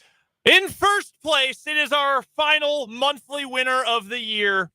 His name is Chiefs-Aholic, the Chiefs superfan who was supposed to go to Houston for the Chiefs-Texans game to be there when they clinched the division. But he didn't show up, and he stopped tweeting. And people were saying, oh, my God, where is he? We expected to see him there. No one's heard from him? 36,000 followers on Twitter, 11,000 followers on Instagram, all of whom were deeply concerned about the well-being of Chiefs-Aholic. He's not celebrating our division championship. Something must have happened. Is he dead? To the point where Casey Sager, the daughter of the late, great Craig Sager, and Chiefs superfan in her own right, not to this kind of superfan degree, said she knew of people who called the 15 and the Mahomes Foundation to try to get the full name and address of this gentleman, Chiefs-Aholic, because they knew he had bought a painting at a charity auction at one point in the last year. Hey, do you know his name? We need a welfare check on this guy. But Dan, they didn't actually need a welfare check on him because the authorities already knew exactly where Chiefs-Aholic was. Sitting in prison in Bixby, Oklahoma. Because he tried to rob a bank on his way to Houston for the Chiefs game. He knocked over the Bixby or the Tulsa Teachers Credit Union in Bixby. 6 minutes after completing the robbery, the police were able to locate him. He had a weapon and a large amount of cash when he was taken into custody. He had bond set for $200,000. The chief of police in Bixby was quoted as saying, for him, it was a bad day to rob a bank in Bixby. Get wrecked. The fact that this guy is a career criminal, and we know that. We know he was as a youth, was part of a scheme in Utah that got some family members arrested. He was tied up in connection with another bank robbery in Missouri a couple years ago. He did this on the way to a Chiefs game. So we cannot say for sure that every time he traveled to a Chiefs game, he was holding up banks. But there is a reason to believe it is possible that on his way to Chiefs road games elsewhere, he was robbing banks.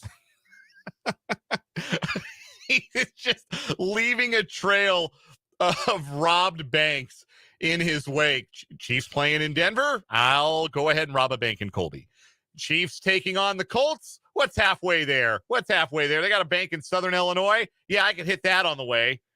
If I have a real big score, maybe I'll get 3 beers. It's just the unmitigated gall. Maybe I'll place an extra same game parlay, depending on how much I take away from this bank in, I don't know, St. George, Utah, on my way to see the Chiefs play the Chargers. And he had just built up this entire web of lies, too, in which he said he had graduated from K-State.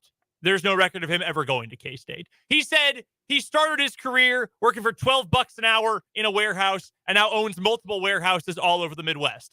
By all accounts, he does not own a single warehouse anywhere. It's a pretty good lie, though, when you think about it, because who's going to check? Hey. Like, I own a bunch of warehouses. Like, cool. Like, neat flex. Clearly, you do well with that, but I'm not going to get so wrapped up in the saga of Chiefs-aholic. I'm going to run background on the guy. That was the other thing, too. Nobody knew his name. No. The perfect crime. I guess not. But, like, the perfect way to get away with something is to have it so nobody actually knows your name. You're just Chiefs-aholic. Or, oh, you're that guy in the wolf costume that goes to all the Chiefs games. The run and jump video. Your trademark run and jump. Did he do that when he went into the bank? God, I hope so. He sprint into the Tulsa Teachers Credit Union like, you know what time it is. Give me all your money in a paper bag. By the way, did you see the most recent report about this story, the most recent follow-up, that there was no gun charge for Chiefs-aholic because the gun he had on him was an airsoft gun? Oh, no. He couldn't even afford a real heater. Yeah. All that big talk about making 10 bands a week. He's out there with the fake blicky.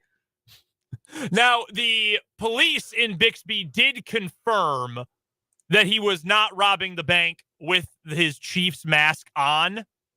It was a different mask, but a mask nonetheless. But yeah, he had, here's the bit from the Tulsa World. An arrest report confirms that officers found Babadar in a residential area half a mile from the branch a short time after the robbery. Witnesses said the robber was wearing gloves, a green hoodie, and green pants. So he was dressed like Green Man from It's Always Sunny, apparently.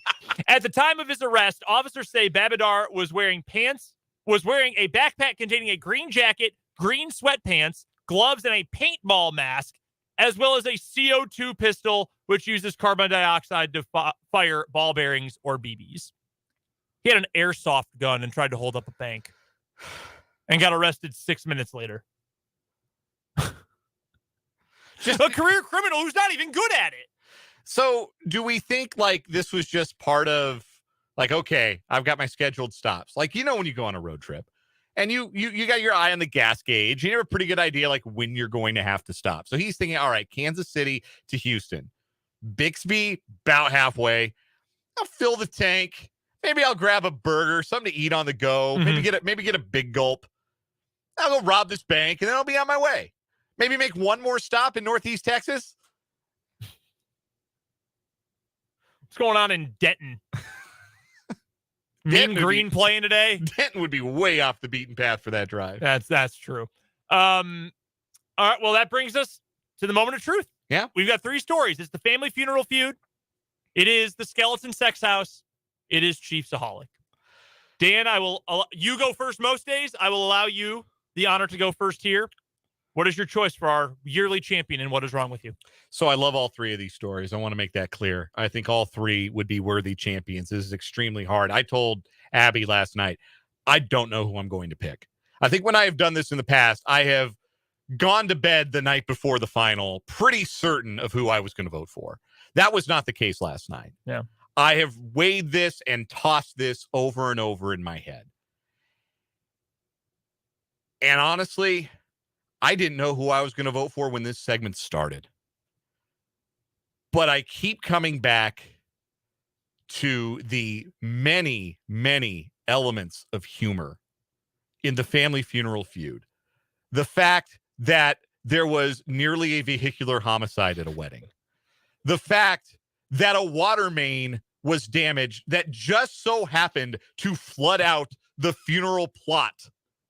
The fact that the coffin was knocked off of its moorings and onto the ground by this woman's son in this fit of rage.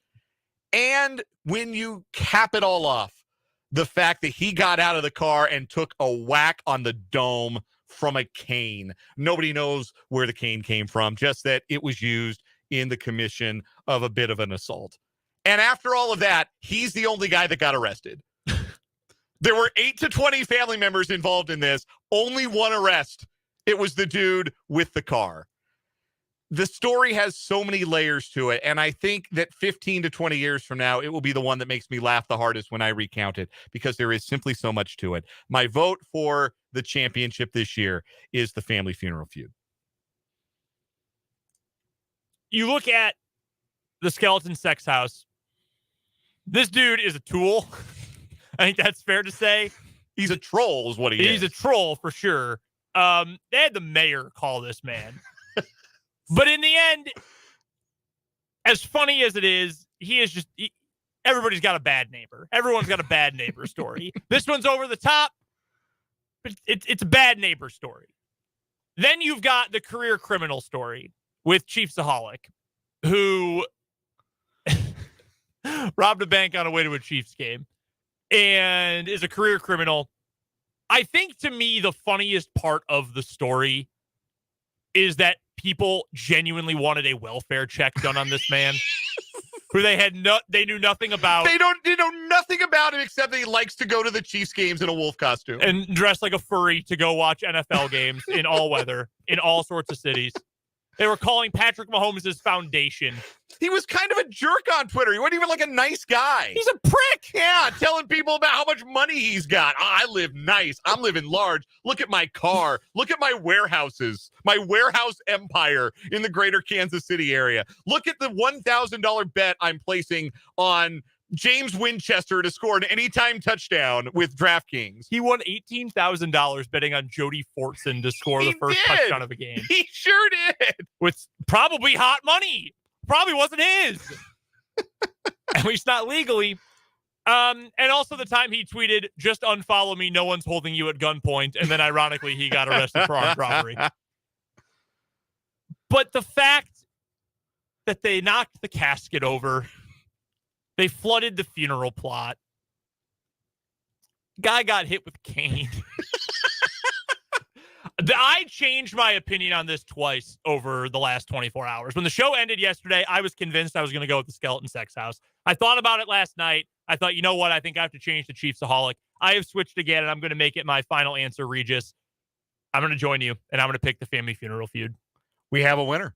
That is our yearly champion in What Is Wrong With You. The text line, I know, heartbroken we did not go with the skeleton sex house. I understand. It will forever be a semifinalist. It'll go on the Wikipedia page. You know, it won't go in bold, but it'll be on the page. We legit need a Wikipedia page. I'm sure we can make one. We absolutely could. So I have the audio for most of them, like the original show audio. Like we could really make like a landing page for What Is Wrong With You, just for What Is Wrong With You stories. We should do that. I get my old high school web development coding skills, put a website together. They are all great stories. They are all wonderful stories. They knocked the casket over. We're getting their own mother's casket. We're getting booed on the text line. Look, I'm sorry. I'm sorry. But it is what it is. We have made the call. There was a great bit of prose earlier from the 785. The skeleton story is great, that there is no debate. Doing their thing in the yard. I've never laughed so hard. Give the skeletons their due. They're quite the lively crew. This doesn't need to be a sell. Please give them the title of What the Hell. Listen. It's very convincing when you put it that way. And look, your vote did count. Had we been at loggerheads here, we would have gone to the Twitter poll and the text line, and we would have hashed it out. We would have called Fulton. Yeah, we would have dialed Fulton.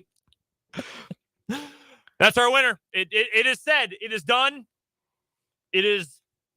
We've got a thumbs up from another 785 texter in the Big O Tires text line. You chose wisely. A thumbs up there. It is an incredible group of stories, but only one can come out on top. And our winner this year in What Is Wrong With You from the August is the family funeral feud. Congratulations to all of the morons who are a part of the competition this year. You are all dumb in your own respective ways. Shouts out to the crane poop flinger, to the idiot Indian food flambe. Many great stories, but only one can be the champion. And it is the family funeral feud. We've got to take one more time out here in this 4 o'clock hour. We'll finish things up with a little Big 12 basketball talk next here on 580 Sports Talk.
580 Sports Talk. Brendan and Dan here with you. Some answers and some responses to our weekly winner, or our yearly winner, I should say, and what is wrong with you from Mark in the YouTube comments.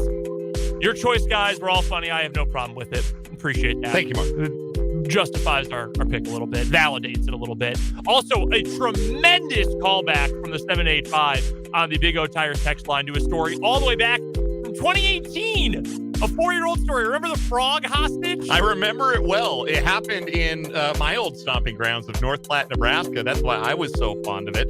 And it did make our Tournament of Champions. The guy who did just like pick up a frog on the side of the road during an altercation with the police and hold it hostage. Jake protested mightily, like, you can't hold a frog hostage. And I argued the other side, which was, yes, you can. It's a frog. You don't hold anything hostage. It's a living thing. He held it hostage. Yeah, that's an all-time favorite, man. 2018 was a great year. We had the guy who tried to buy a monkey with gift cards. He got scammed while buying the monkey. Jake was upset about that one too. He was. He felt bad for the guy. Jake's too much of a bleeding heart sometimes for the what is wrong with you, I think. I did not feel bad one bit for that guy. He was an idiot. Complete idiot. Real quick, we got to get out of here for our break at the top of the hour. Wanted to get to some Big 12 hoops just a little bit. KU versus Oklahoma State coming up tomorrow to open Big 12 play. 2 quick questions for each of these games. 1, does KU win this game going away? I think they do. They should. And they're better than Oklahoma State. And they're at home. They should handle the Cowboys fairly easily, I would think. I would imagine Bill Self got after that ass after that Harvard game. I think KU's going to be ready. I think they win it going away. Is KU the clear favorite to win the Big 12?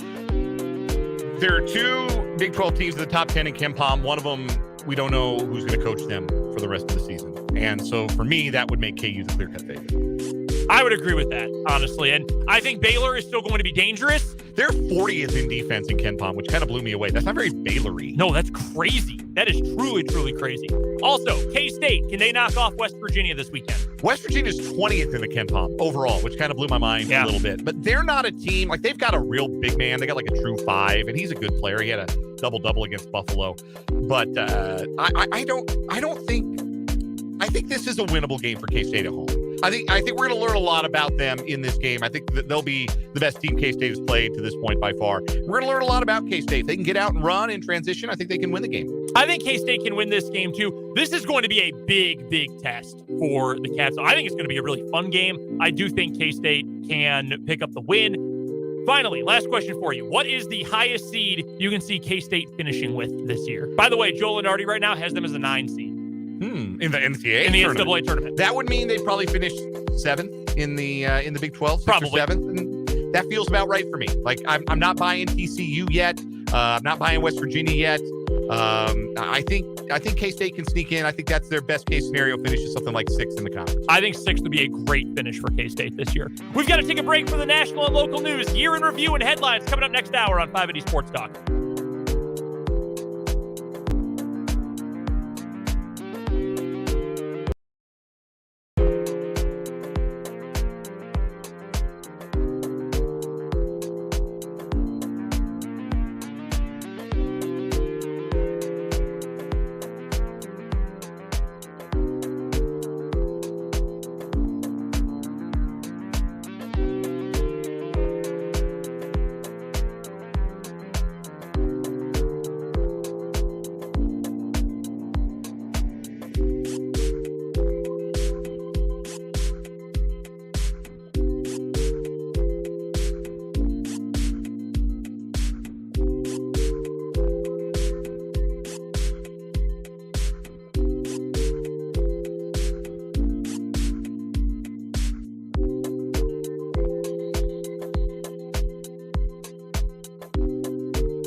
1 hour to go this afternoon. 1 hour to go in calendar year 2022 here on 580 Sports Talk. Brendan Dworzinski and Dan Lucero here with you, rounding out the year.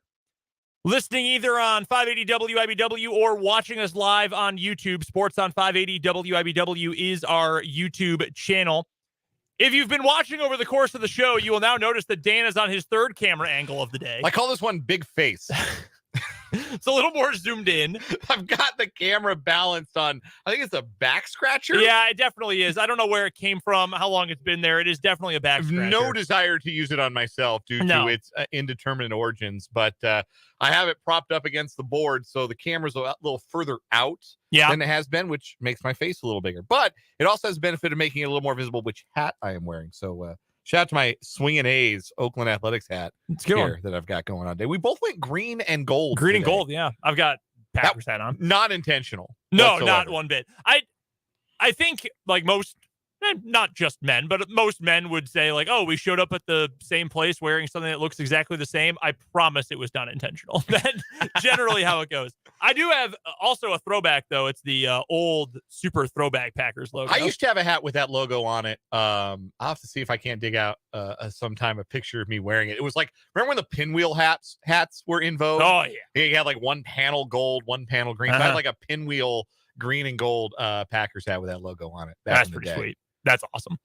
Coming up this hour, we'll do some year in review. We'll make some predictions for the year to come as well. I invited you to earlier, and you are still welcome to throw out any lingering takes from the sports year. If you have anything that you've been holding on to, if there's anything that you just need to get off your chest sports-wise before the year is over, let us know about it on the Big O Tires text line, 785-272-9429. Or you can let us know in the comments section on the YouTube live stream. Sports on 580 WIBW is the channel. And again, great way to ring in the new year is to subscribe to our YouTube channel. We'll also get to our headlines here in just a second. I went back to make sure I was right about this, Dan, during the commercial break at the top of the hour. We have the 6 champions all time in What Is Wrong With You. So in chronological order, in 2017, the inaugural champion and one of the greatest of all time. This would be a top seed in the like true tournament of champions. Like a decade in, when we look back, he might be the number 1 seed. The grilled cheese standoff, man. The amazing thing about the grilled cheese standoff, that was our January champion. Yeah, and that was the first ever champ. Yes, that was an early story. Like early in the month of January. You go and Google like the date line on that story, and you can Google grilled cheese standoff, and that story's going to come up because like that's not something that happens all the time. Nope. The date line on that is like January 8th. It was absurdly early in the year, and it went essentially wire to wire. Truly great way to start off the What Is Wrong With You tradition. Our 2018 winner, the best nickname we've ever had by a mile. Not ours, though. She gave it to herself. She called herself Tailpipe Girl because she stuck her head in a truck's tailpipe and got stuck twice. She did it twice at a country music festival in Minnesota. Twice. They had to use a rotary saw and cut her out of the tailpipe. Incredible stuff. That was 2018. 2019 was the number 1 dad who used his daughter's Girl Scout money to pay for some adult activities. An erotic massage, I believe it was termed. And then faked a robbery to try to cover his tracks. He bladed. Like he was Ric Flair at Starrcade. He staged it completely. That's where your money went. 2020, the wrong home demolition, which was an all-time great story. The demolition company was scheduled for a teardown. There's going to be a teardown and a rebuild in this neighborhood. They went to the wrong address. Yeah, they did. And they still demolished the house. Not even like, oh, we just knocked down the house next door. Whoopsie doodle. We had 312 and not 314. They were like a block and a half away. Yes. They weren't close. They were not close. They were facing different directions.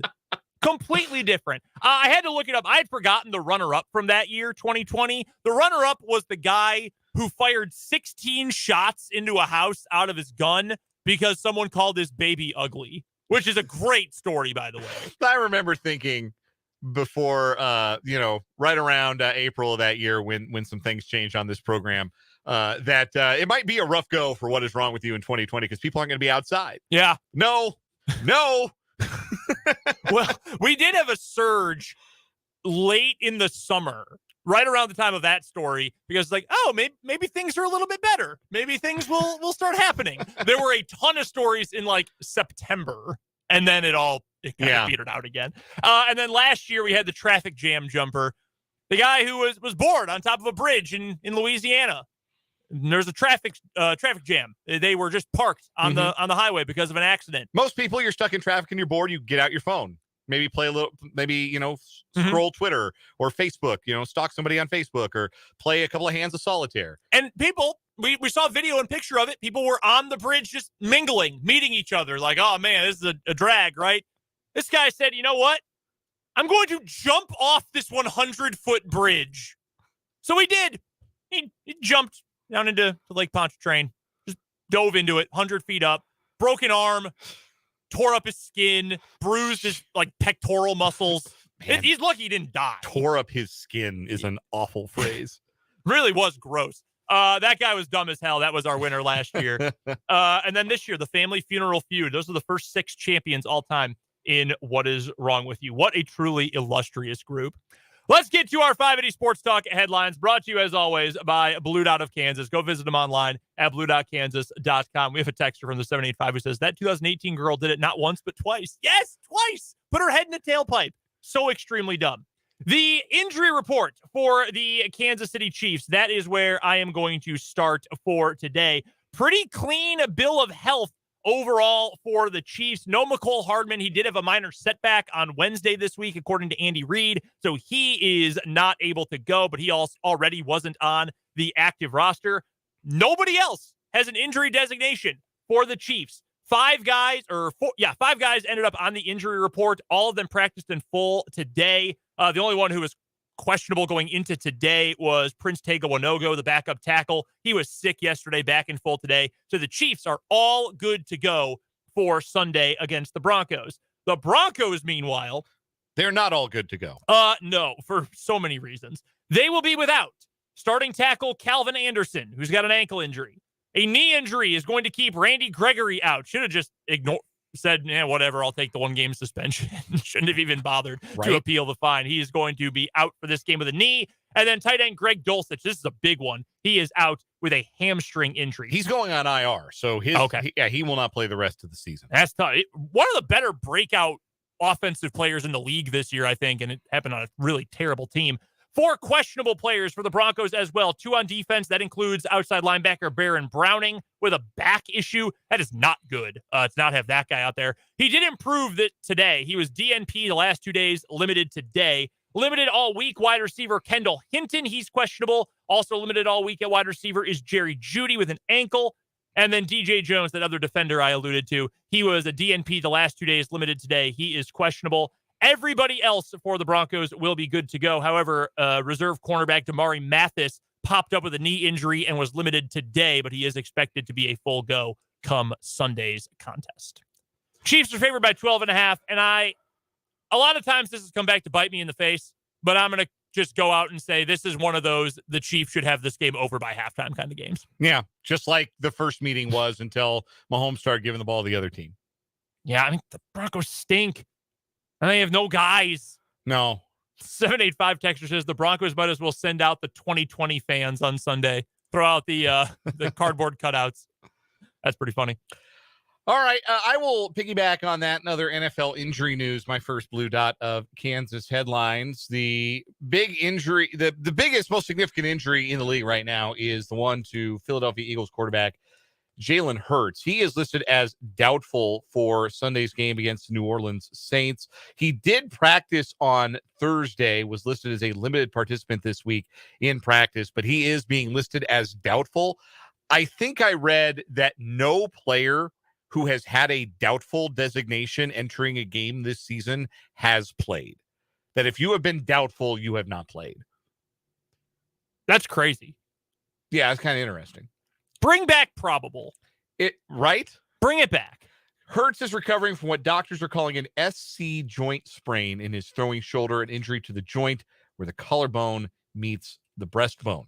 So he is back to practice, but not likely that he's going to play. However, it is a possibility that he can return for Week 18. Other injuries of note, the Washington Commanders will be out without half of their running back platoon for their important game against Cleveland Browns. No Antonio Gibson for the Manders. He'll sit with a leg injury, but defensive end Chase Young could return to the starting lineup after he saw his first game action since November of 2021 last week. So improvement in the injury front for Chase Young, but no Antonio Gibson for the Manders. The New England Patriots will be without cornerback Marcus Jones, who's also their star return man in the special teams game and has played some wide receiver for them as well. He is out for their crucial AFC East clash, I should say, against the Miami Dolphins due to a concussion. Also ruled out for the Patriots, Jack Jones, who's their other standout rookie cornerback. He's out with a knee. Devontae Parker will miss with a concussion, and Jonnu Smith is out with a concussion as well, one of their top two tight ends. The Dolphins, of course, already well known. They are without quarterback Tua Tagovailoa, who remains in concussion protocol. Some good injury news for the Los Angeles Chargers. They are activating Joey Bosa from injured reserve and expect him to play on Sunday against the Los Angeles Rams. Derwin James will be out for the Chargers as he works through the concussion protocol, but Bosa returned to practice this week for the first time since undergoing groin surgery following a Week 3 loss to the Jacksonville Jaguars. Joey Bosa's big-time player, and that will certainly help that Charger pass rush. One more injury note. Arizona Cardinals quarterback Colt McCoy will not play this week. There was thought he might be able to return after he missed last week's game with a concussion, but he is not ready to play. He will be held out due to an abundance of caution. Rather than return to Trace McSorley, the Arizona Cardinals will start David Blau, who has not started a game since 2019 when he started 5 games for the Detroit Lions. The Lions were 0-5 in those starts. David Blau will become the 64th NFL starting quarterback this season. That ties the 2007 season for the most starting quarterbacks in a non-strike year. That's wild. That's truly, truly incredible. The Rams and the Cardinals have each started 4 different quarterbacks this year. Can you name all of them without looking? So obviously for the Cardinals, they're going to start Blau, McCoy, McSorley, Murray, all the M's. For the Rams, Mayfield, Stafford, Bryce Perkins, and John Wolford. There you go. Can you name the 11 teams that have started the same quarterback for all 15 games? All right, the 11 teams that have started the same quarterback for all 15 games. The Chiefs. Yes. The Packers. Yes. I think, oh, man. The Bears are not on that list, right? I think Fields had to miss a week. Yeah, Fields missed a week. Fields missed a week. Okay. So then you're looking at the Giants, Daniel Jones. Correct. He has started every game. Jared Goff.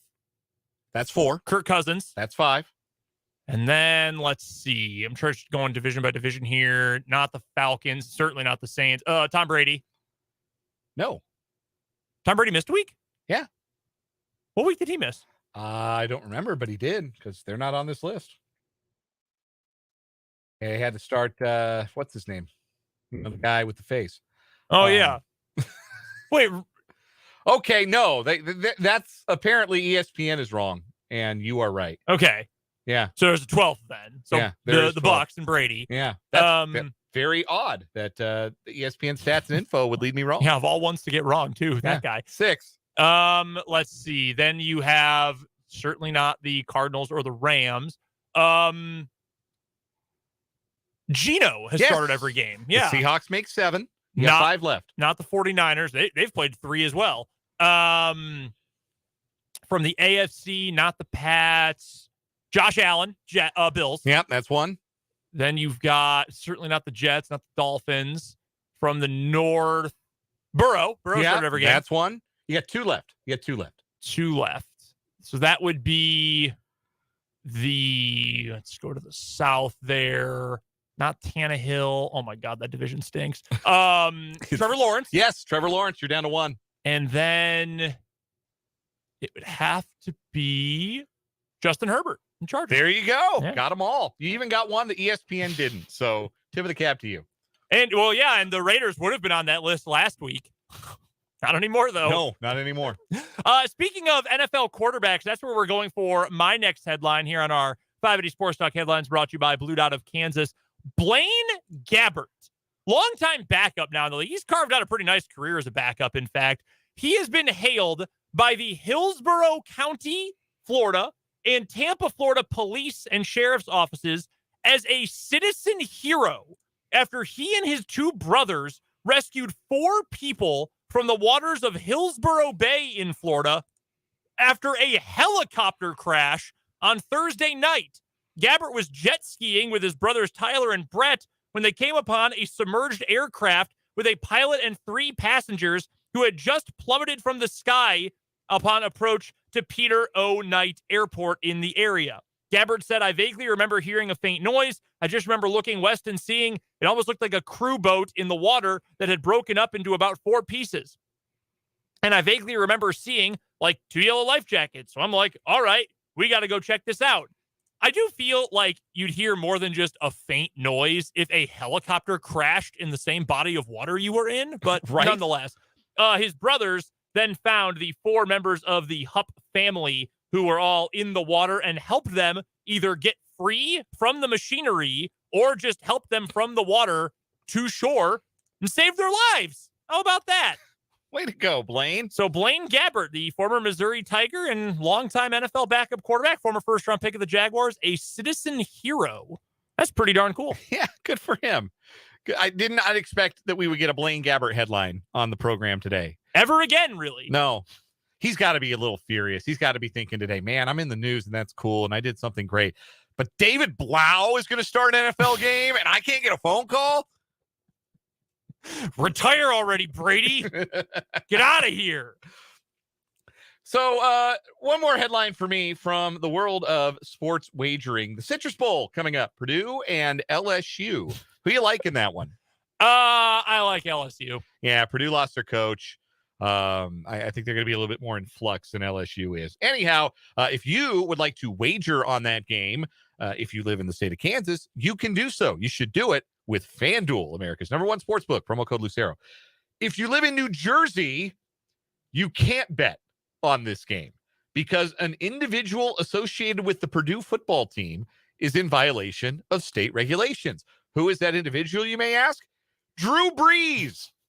He's an interim assistant coach for Purdue in the bowl game, but also had a previous relationship with the sportsbook PointsBet, which operates in New Jersey. Brees became a brand ambassador for PointsBet in June of 2021 and received an equity stake in the sportsbook in the deal. A week after he agreed to be an interim coach for the bowl game for Purdue, PointsBet announced it was ending its partnership with Brees. And the New Jersey Division of Gaming Enforcement,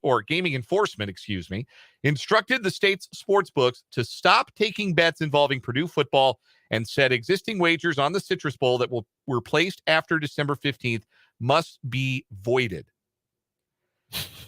Purdue was in violation, according to the state of New Jersey, in violation of a statute which prohibits athletes, coaches, referees, or directors of a sports governing body from having any ownership interest in, control of, or otherwise be employed by a sports gaming operator. That spread, by the way, in most places is LSU -14. Ooh, that's a lot. That is a lot. I don't know if I like that number. Opened at 11.5. I like that number a lot more. I definitely do.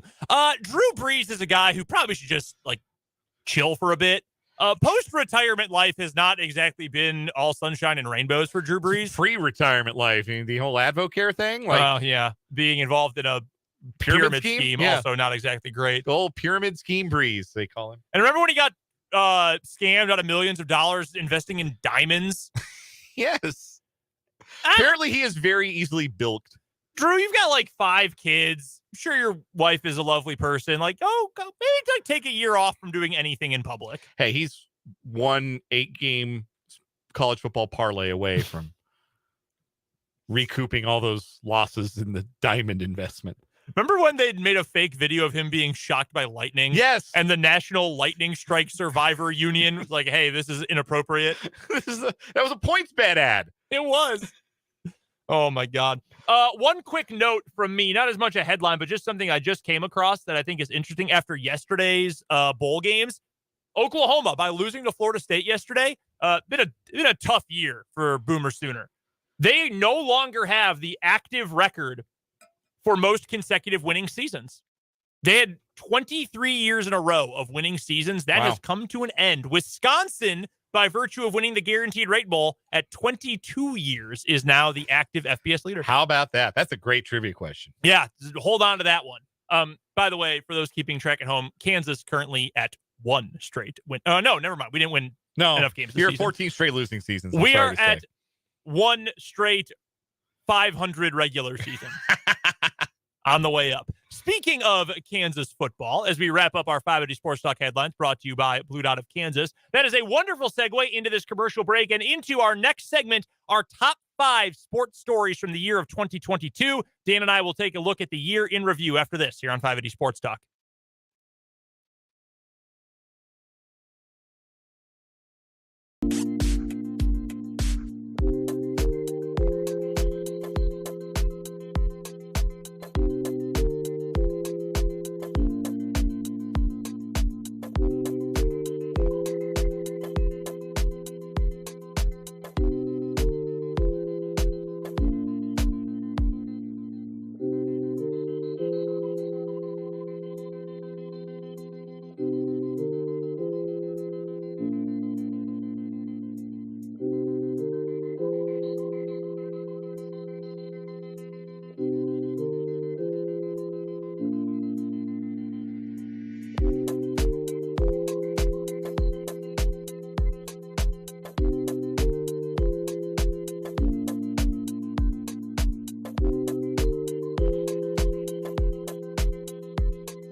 Brendan and Dan here with you, 5:30 on 580 Sports Talk, final show for the calendar year. We are off, by the way, on Monday. We are observing the New Year's Day holiday on the 2nd, since the 1st is on Sunday. So we are off on Monday next week. We will be back on Tuesday. That'll be January 3rd, so we can't wait to hear all about your New Year's Eve, New Year's Day stories and get you ready for the start of the 2023 year, hopefully off of Chiefs and K-State wins on the gridiron and some KU and K-State wins on the hardwood as well. With that, it is time to look back on the year that was in the world of sports. 2022, our year in review. Dan and I each have a list of our 5 top sports stories of the year. These don't necessarily have to be like, we are the New York Times. These are the 10 most important sports stories of the year. It's just like, These are the stories that stick out to you and I the most. I will let you go first. What is your story number 5? And if you have any honorable mentions, feel free to throw those in as well. Yeah, quick honorable mention to a second straight MVP for my favorite NBA basketball player. That didn't make the top 5. I'm surprised. My doughy Serbian son, Nikola Jokic, who dragged a team decimated by injuries into the playoffs. And I love watching him play very, very much.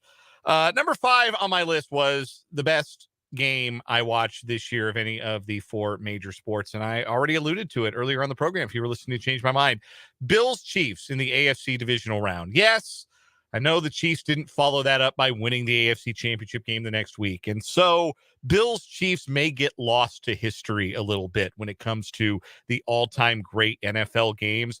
But before it does, before we turn the page on 2022, one more tip of the cap to what I thought was the best NFL game and the best major sports matchup I saw all season long.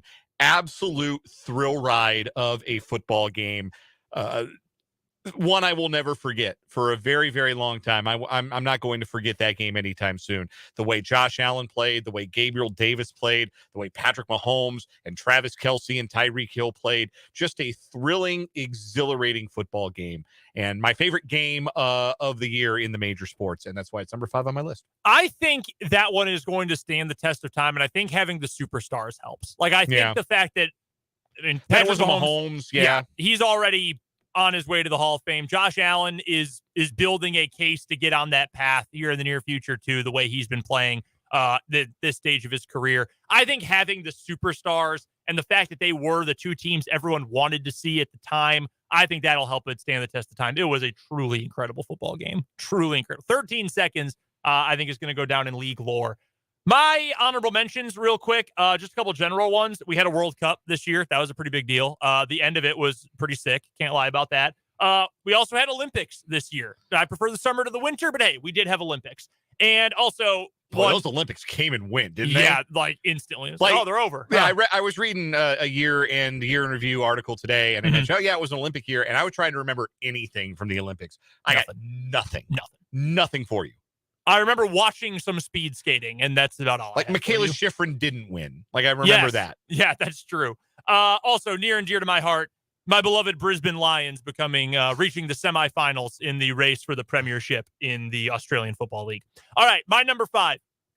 Coach K is gone, and he ended his career in the most poetic, funny, but still unimaginable way possible. Like, I think the whole college basketball world assumed, God dang it, Duke's going to win it all. They're going to send Duke out on top. They got punked by North Carolina at the end of the regular season in what was going to be his farewell game at Cameron. I think everyone thought, oh, no, it's going to be the revenge game. And they lost again, fair and square, clean as a whistle. They lost to North Carolina. So Coach K, maybe the greatest college basketball coach of all time. Some people might say definitely the best college basketball coach of all time.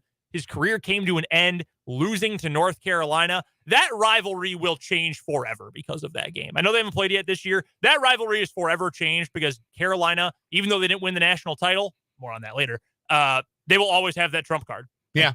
Your guy lost to us in his last home game and in his last game ever, period, in the Final Four. They will always have that trump card. They'll play many, many, many, many more games, but they'll never play those 2 again.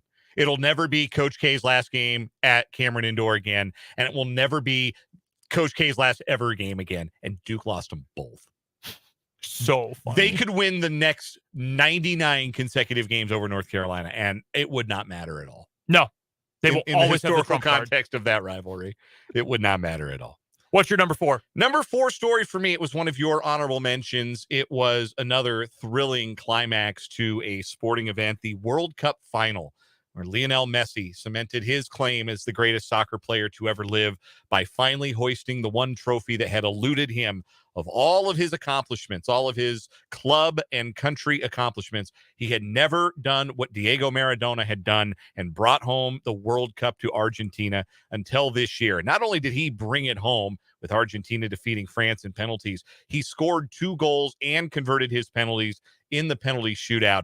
An absolute roller coaster of a match, one that it was really fun to be on. It might be, I mean, we Twitter's kind of day-to-day, to borrow sports parlance right now. Yeah. Twitter is very much day-to-day, and every morning that I wake up and I touch the bluebird icon on my phone and the app opens and functions is like a relief, because I don't want Twitter to go away, but it may have been our last great communal sports experience on Twitter. Who knows? But it was a thrilling communal sports experience to have on the Bird app, and just a wonderful match. And if all matches were like that, then everyone would love soccer. That's probably true. That is certainly true. It had everything. So, that's number 4 on my list, the World Cup in the World Cup final. My number 4 in overall storyline, it was the year of the blockbuster trade in the NFL. Think of how many players were traded and how many of them severely impacted their team, their former team, and the league as a whole. Devontae Adams got traded. Packers offense has struggled this year. He's best receiver in the NFL. I still think he is that player. He gets traded to the Raiders. 6 days later, the Chiefs trade Tyreek Hill to the Miami Dolphins. That was obviously a momentous trade. The Dolphins, they've been struggling, but that changed them obviously a ton. Amari Cooper got traded this year, who's like a solid number 1 receiver. He got traded, and that's a footnote in all of this. Hollywood Brown got traded for a first-round pick on the day of the first round of the NFL draft. A.J. Brown, you want to say, guys who changed the league this year and changed their teams for the better or for the worse for their old team. A.J. Brown may be the best example of that of anyone in the league. You also had Russell Wilson. Broncos for 2 years now, all their fans, were a quarterback away. Well, you got the quarterback, and you're as bad as ever. Now you're still a quarterback away. You're even further away at this point. You're a coach away, too, at this point. Khalil Mack got traded this year. He's had a good season for the Chargers when he's been out there. Carson Wentz, quarterback, got traded. That's more funny than anything. After the season started, Christian McCaffrey got traded and has been incredible in San Francisco. Roquan Smith, Bradley Chubb. I know there are a bunch of other ones. TJ Hawkinson's one. There are a ton of others. The year of the trade in the NFL, and a lot of those made a massive impact and still do this week. So for my number 3 story, this was our first normal sports year since 2019. Yeah. This was our first sports year where we did not have significant interruptions or significant alterations in crowd size or the scheduling of events due to the ongoing COVID-19 pandemic. I do not say this to diminish COVID-19. Still out there. People still getting sick. People are still, taking precautions, whatever precautions they feel are appropriate at this time to keep themselves from getting COVID-19 and getting the worst effects of it. Some have not been able to avoid that, unfortunately, but it's still out there. But 2022 was a normal year from start to finish. The stands were full. We had March Madness back in the way that we remember March Madness. It was our first NCAA tournament to be the way we remember it since 2019. It was a baseball season with full stadiums from April all the way through to October. It felt really good to be back to that and to enjoy sports and just another kind of benchmark in moving on from what was such a momentous year in all of our lives in 2020. We got a little further away from it. And we got back to a normal year of sports. By the way, speaking of baseball, this probably should have been an honorable mention for me. Remember when we had a work stoppage? Yes. The season started 3 weeks late? Yes. Kind of significant. Pepperidge Farm remembers. Number 3 on my list. This one is a hyper-local story, and I was lucky and blessed to get to be a part of the run for both of these teams. 2 state basketball champions from the city of Topeka. The Washburn Rural Girls, they're second in 4 years under head coach Kevin Bordewick, and the first one ever in program history, in just the second state appearance ever for the Seaman boys. We were in Wichita for the semifinals for the girls championship in Class 6A when Washburn Rural ended the undefeated season for Olathe North in what was a tremendous game. Emma Krieger was incredible in that contest. And then we were there for all the state games and all the state games and a lot of the end of the regular season too for the Seaman boys. That was an incredible experience down in Emporia for Craig Cox's group. That is a storied group. Their banner went up a couple of weeks ago. Just awesome for city basketball. 2 state champions this past year. Honestly, you could put all of Topeka basketball on the list last year. You had 3 teams in 5A alone make it to state last year with West, Park, and obviously Seaman. But those two championship teams, pretty darn special to follow all year. Absolutely. And just part of what was, as you broke down with Rick Peterson on our high school whip around on yesterday's show, just a remarkable year of prep athletics in Shawnee County in the city of Topeka, a championship year, and so many great teams and individual performances that definitely deserve to have that mention. My number 2 story. Folks who know me know I am not a native Kansas. Kansas is my professional home. I'm excited to make it my long-term home. I've married a native Northeast Kansan, and I'm excited to put down roots here, but I didn't grow up in the state of Kansas. And as such, I'm kind of Switzerland when it comes to the whole KU K-State thing, right? Like, now I'm married a K-State fan, and my wife's sister went to K-State, and my partner across the glass, you're a KU grad and as diehard a KU fan as I'll ever meet. So I've got a lot of people who are important to me who are KU people, and I got a lot of people who are important to me that are K-State people.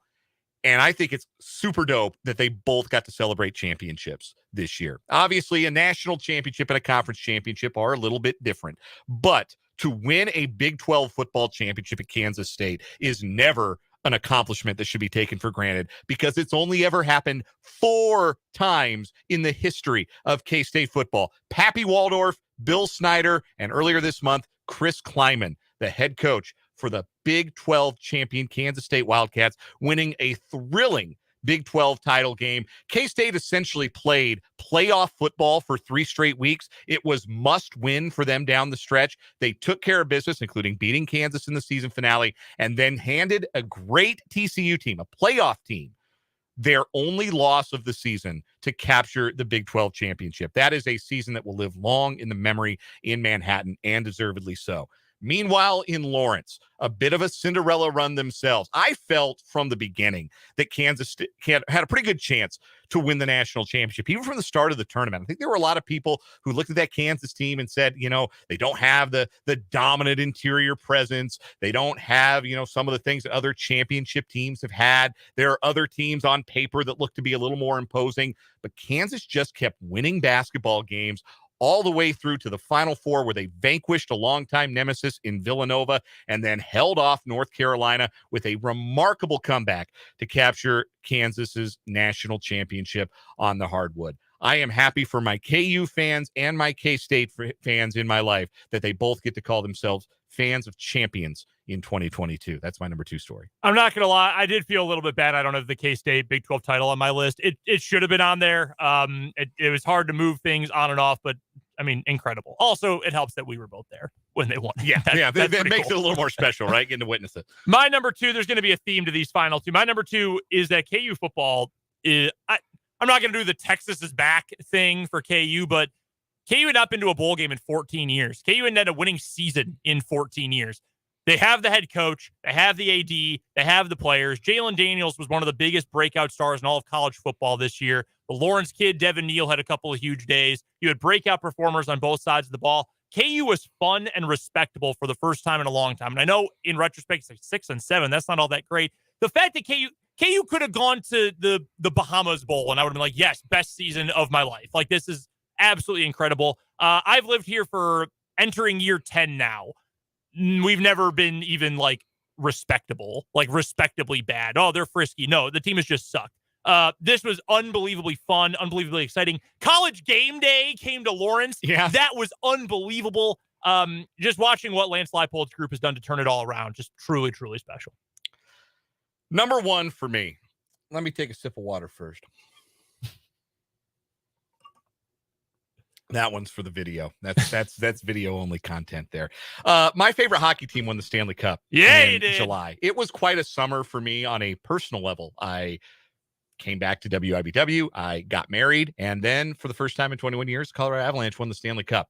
And so there's a lot going on, and kind of peak emotion there for me in the summer of 2022. And I will never forget it. And I still, even now, the high points of the Stanley Cup run for the Avs, the overtime goals and the series winning goals, they all stand out in the memory, as well as all the little memories that make up a championship run that only the diehards really get to appreciate, because you've been there.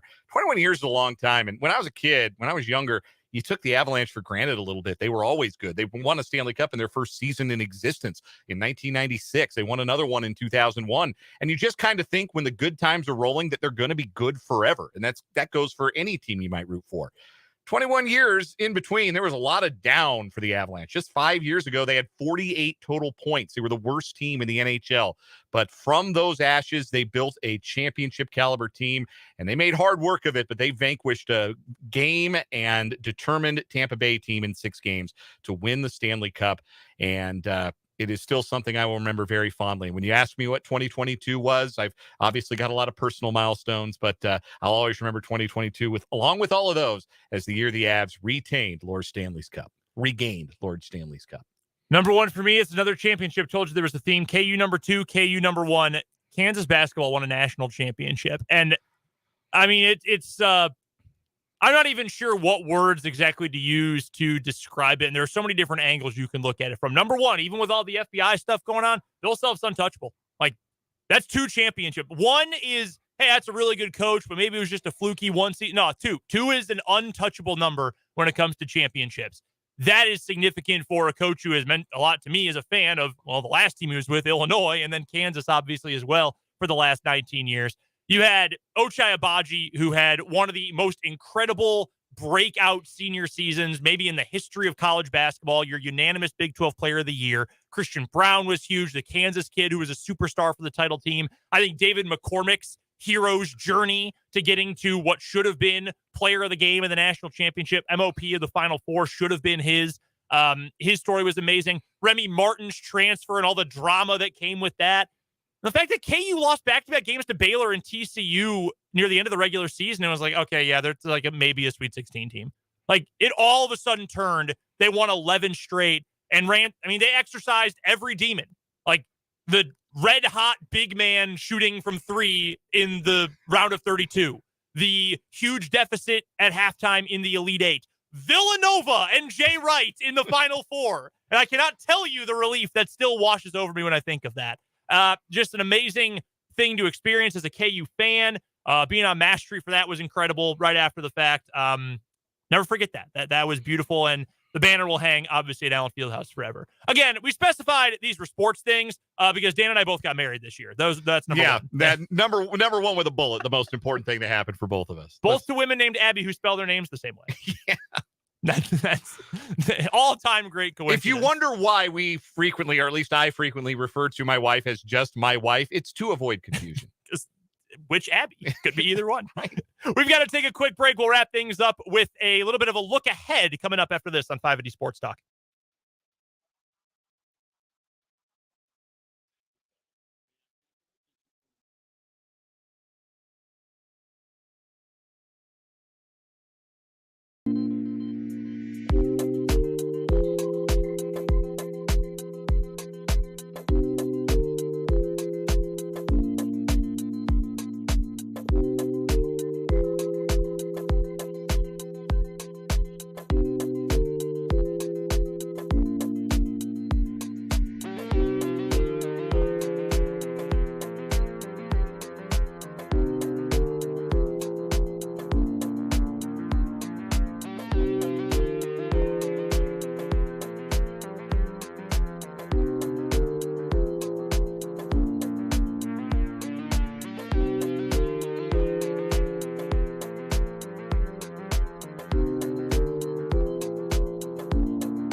What better way to go into the future than to play a song that's 25 years old and a genre that no one makes anymore? Shout out to Real Big Fish. All right.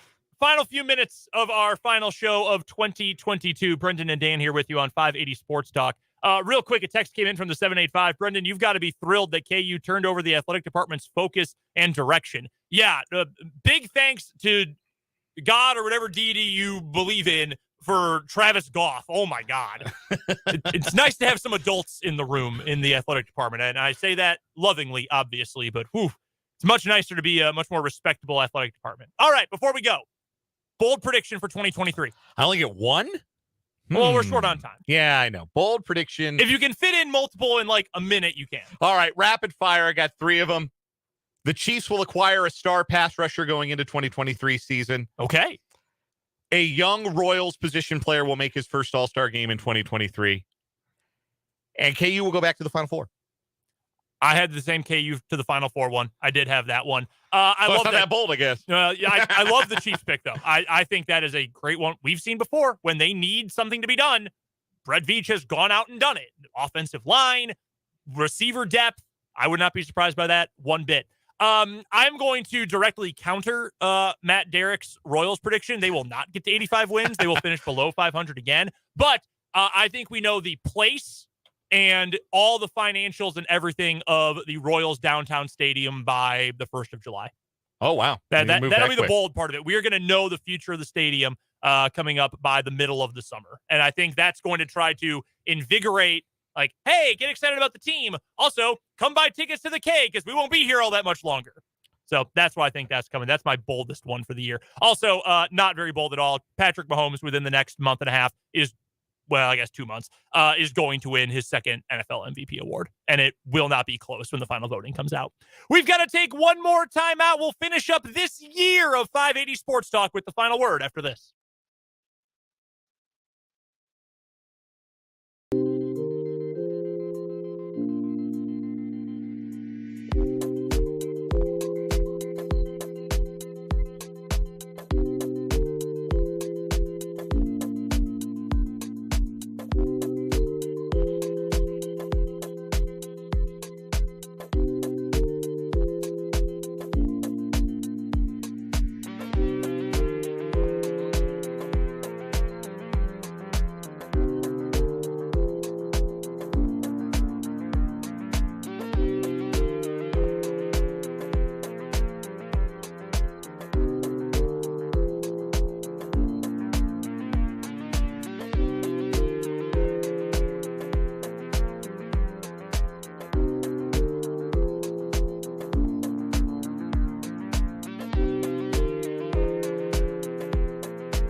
Conclusion. You better wrap it up. It is time to wrap up 2022 on 580 Sports Talk. Dan, your final word of the year. Well, a lot happened in 2022 to me personally, as I laid out previously in this hour. But one of the great blessings is being back here, being back on these airwaves at WIBW, getting to work with you, Brendan. I appreciate getting to work with you and make a show that I would want to listen to. I guess that's the best way I could put it. I feel like we make a show that I would enjoy if it were just driving around in a car and listening to sports talk radio. And I hope that feeling is mutual for all of you out there. I appreciate every single one of you. If you watch the video, if you comment on the YouTube, or if you text in, and I'm seeing your text come in right now, and those mean a lot to me and a lot to Brendan, I'm sure. Just grateful for this opportunity to entertain you and make you think and make you laugh and have a good time in the afternoons on a daily basis. And really look forward to doing it at a higher level and having a lot more fun in 2023. A couple of years ago, our great pal, Michael Wilhoit, came on this show on an old edition of Mondays with Mike, and he told us he doesn't believe in New Year's resolutions. He believes in New Year's commitments and sticking with things and committing to them for the new year. And every year I try to commit more and more to showing people appreciation and gratitude. And I want to start here by telling you that and I speak for Dan as well, obviously appreciate you who listen to us or now watch the show every single day. We do this because we have fun with it, but because we want to do something for you so you can enjoy it, whether it's taking your mind off of something, whether it's what you look forward to every day. It means a lot to us that you guys listen, that you guys watch, that you interact with us. So thank you for being a part of this show. I'm appreciative that Dan is back with us, and we've been able to do this now for more than half a year at this point. The better part of the year we got to do this show, and it has been such a blast ever since the middle of May when we resumed our new schedule of programming here on the station. So I'm appreciative for Dan, of Dan and everything he does. And again, for you guys who listen to us every single day here as well. Thank you for everything in 2022. We can't wait to talk to you in 2023. We are off Monday as we observe the holidays, so we'll be back to start 2023 on Tuesday, January 3rd. Until then, for Dan Lucero, I'm Brendan Dworzynski. This is 580 Sports Talk. Get dependable case performance and value for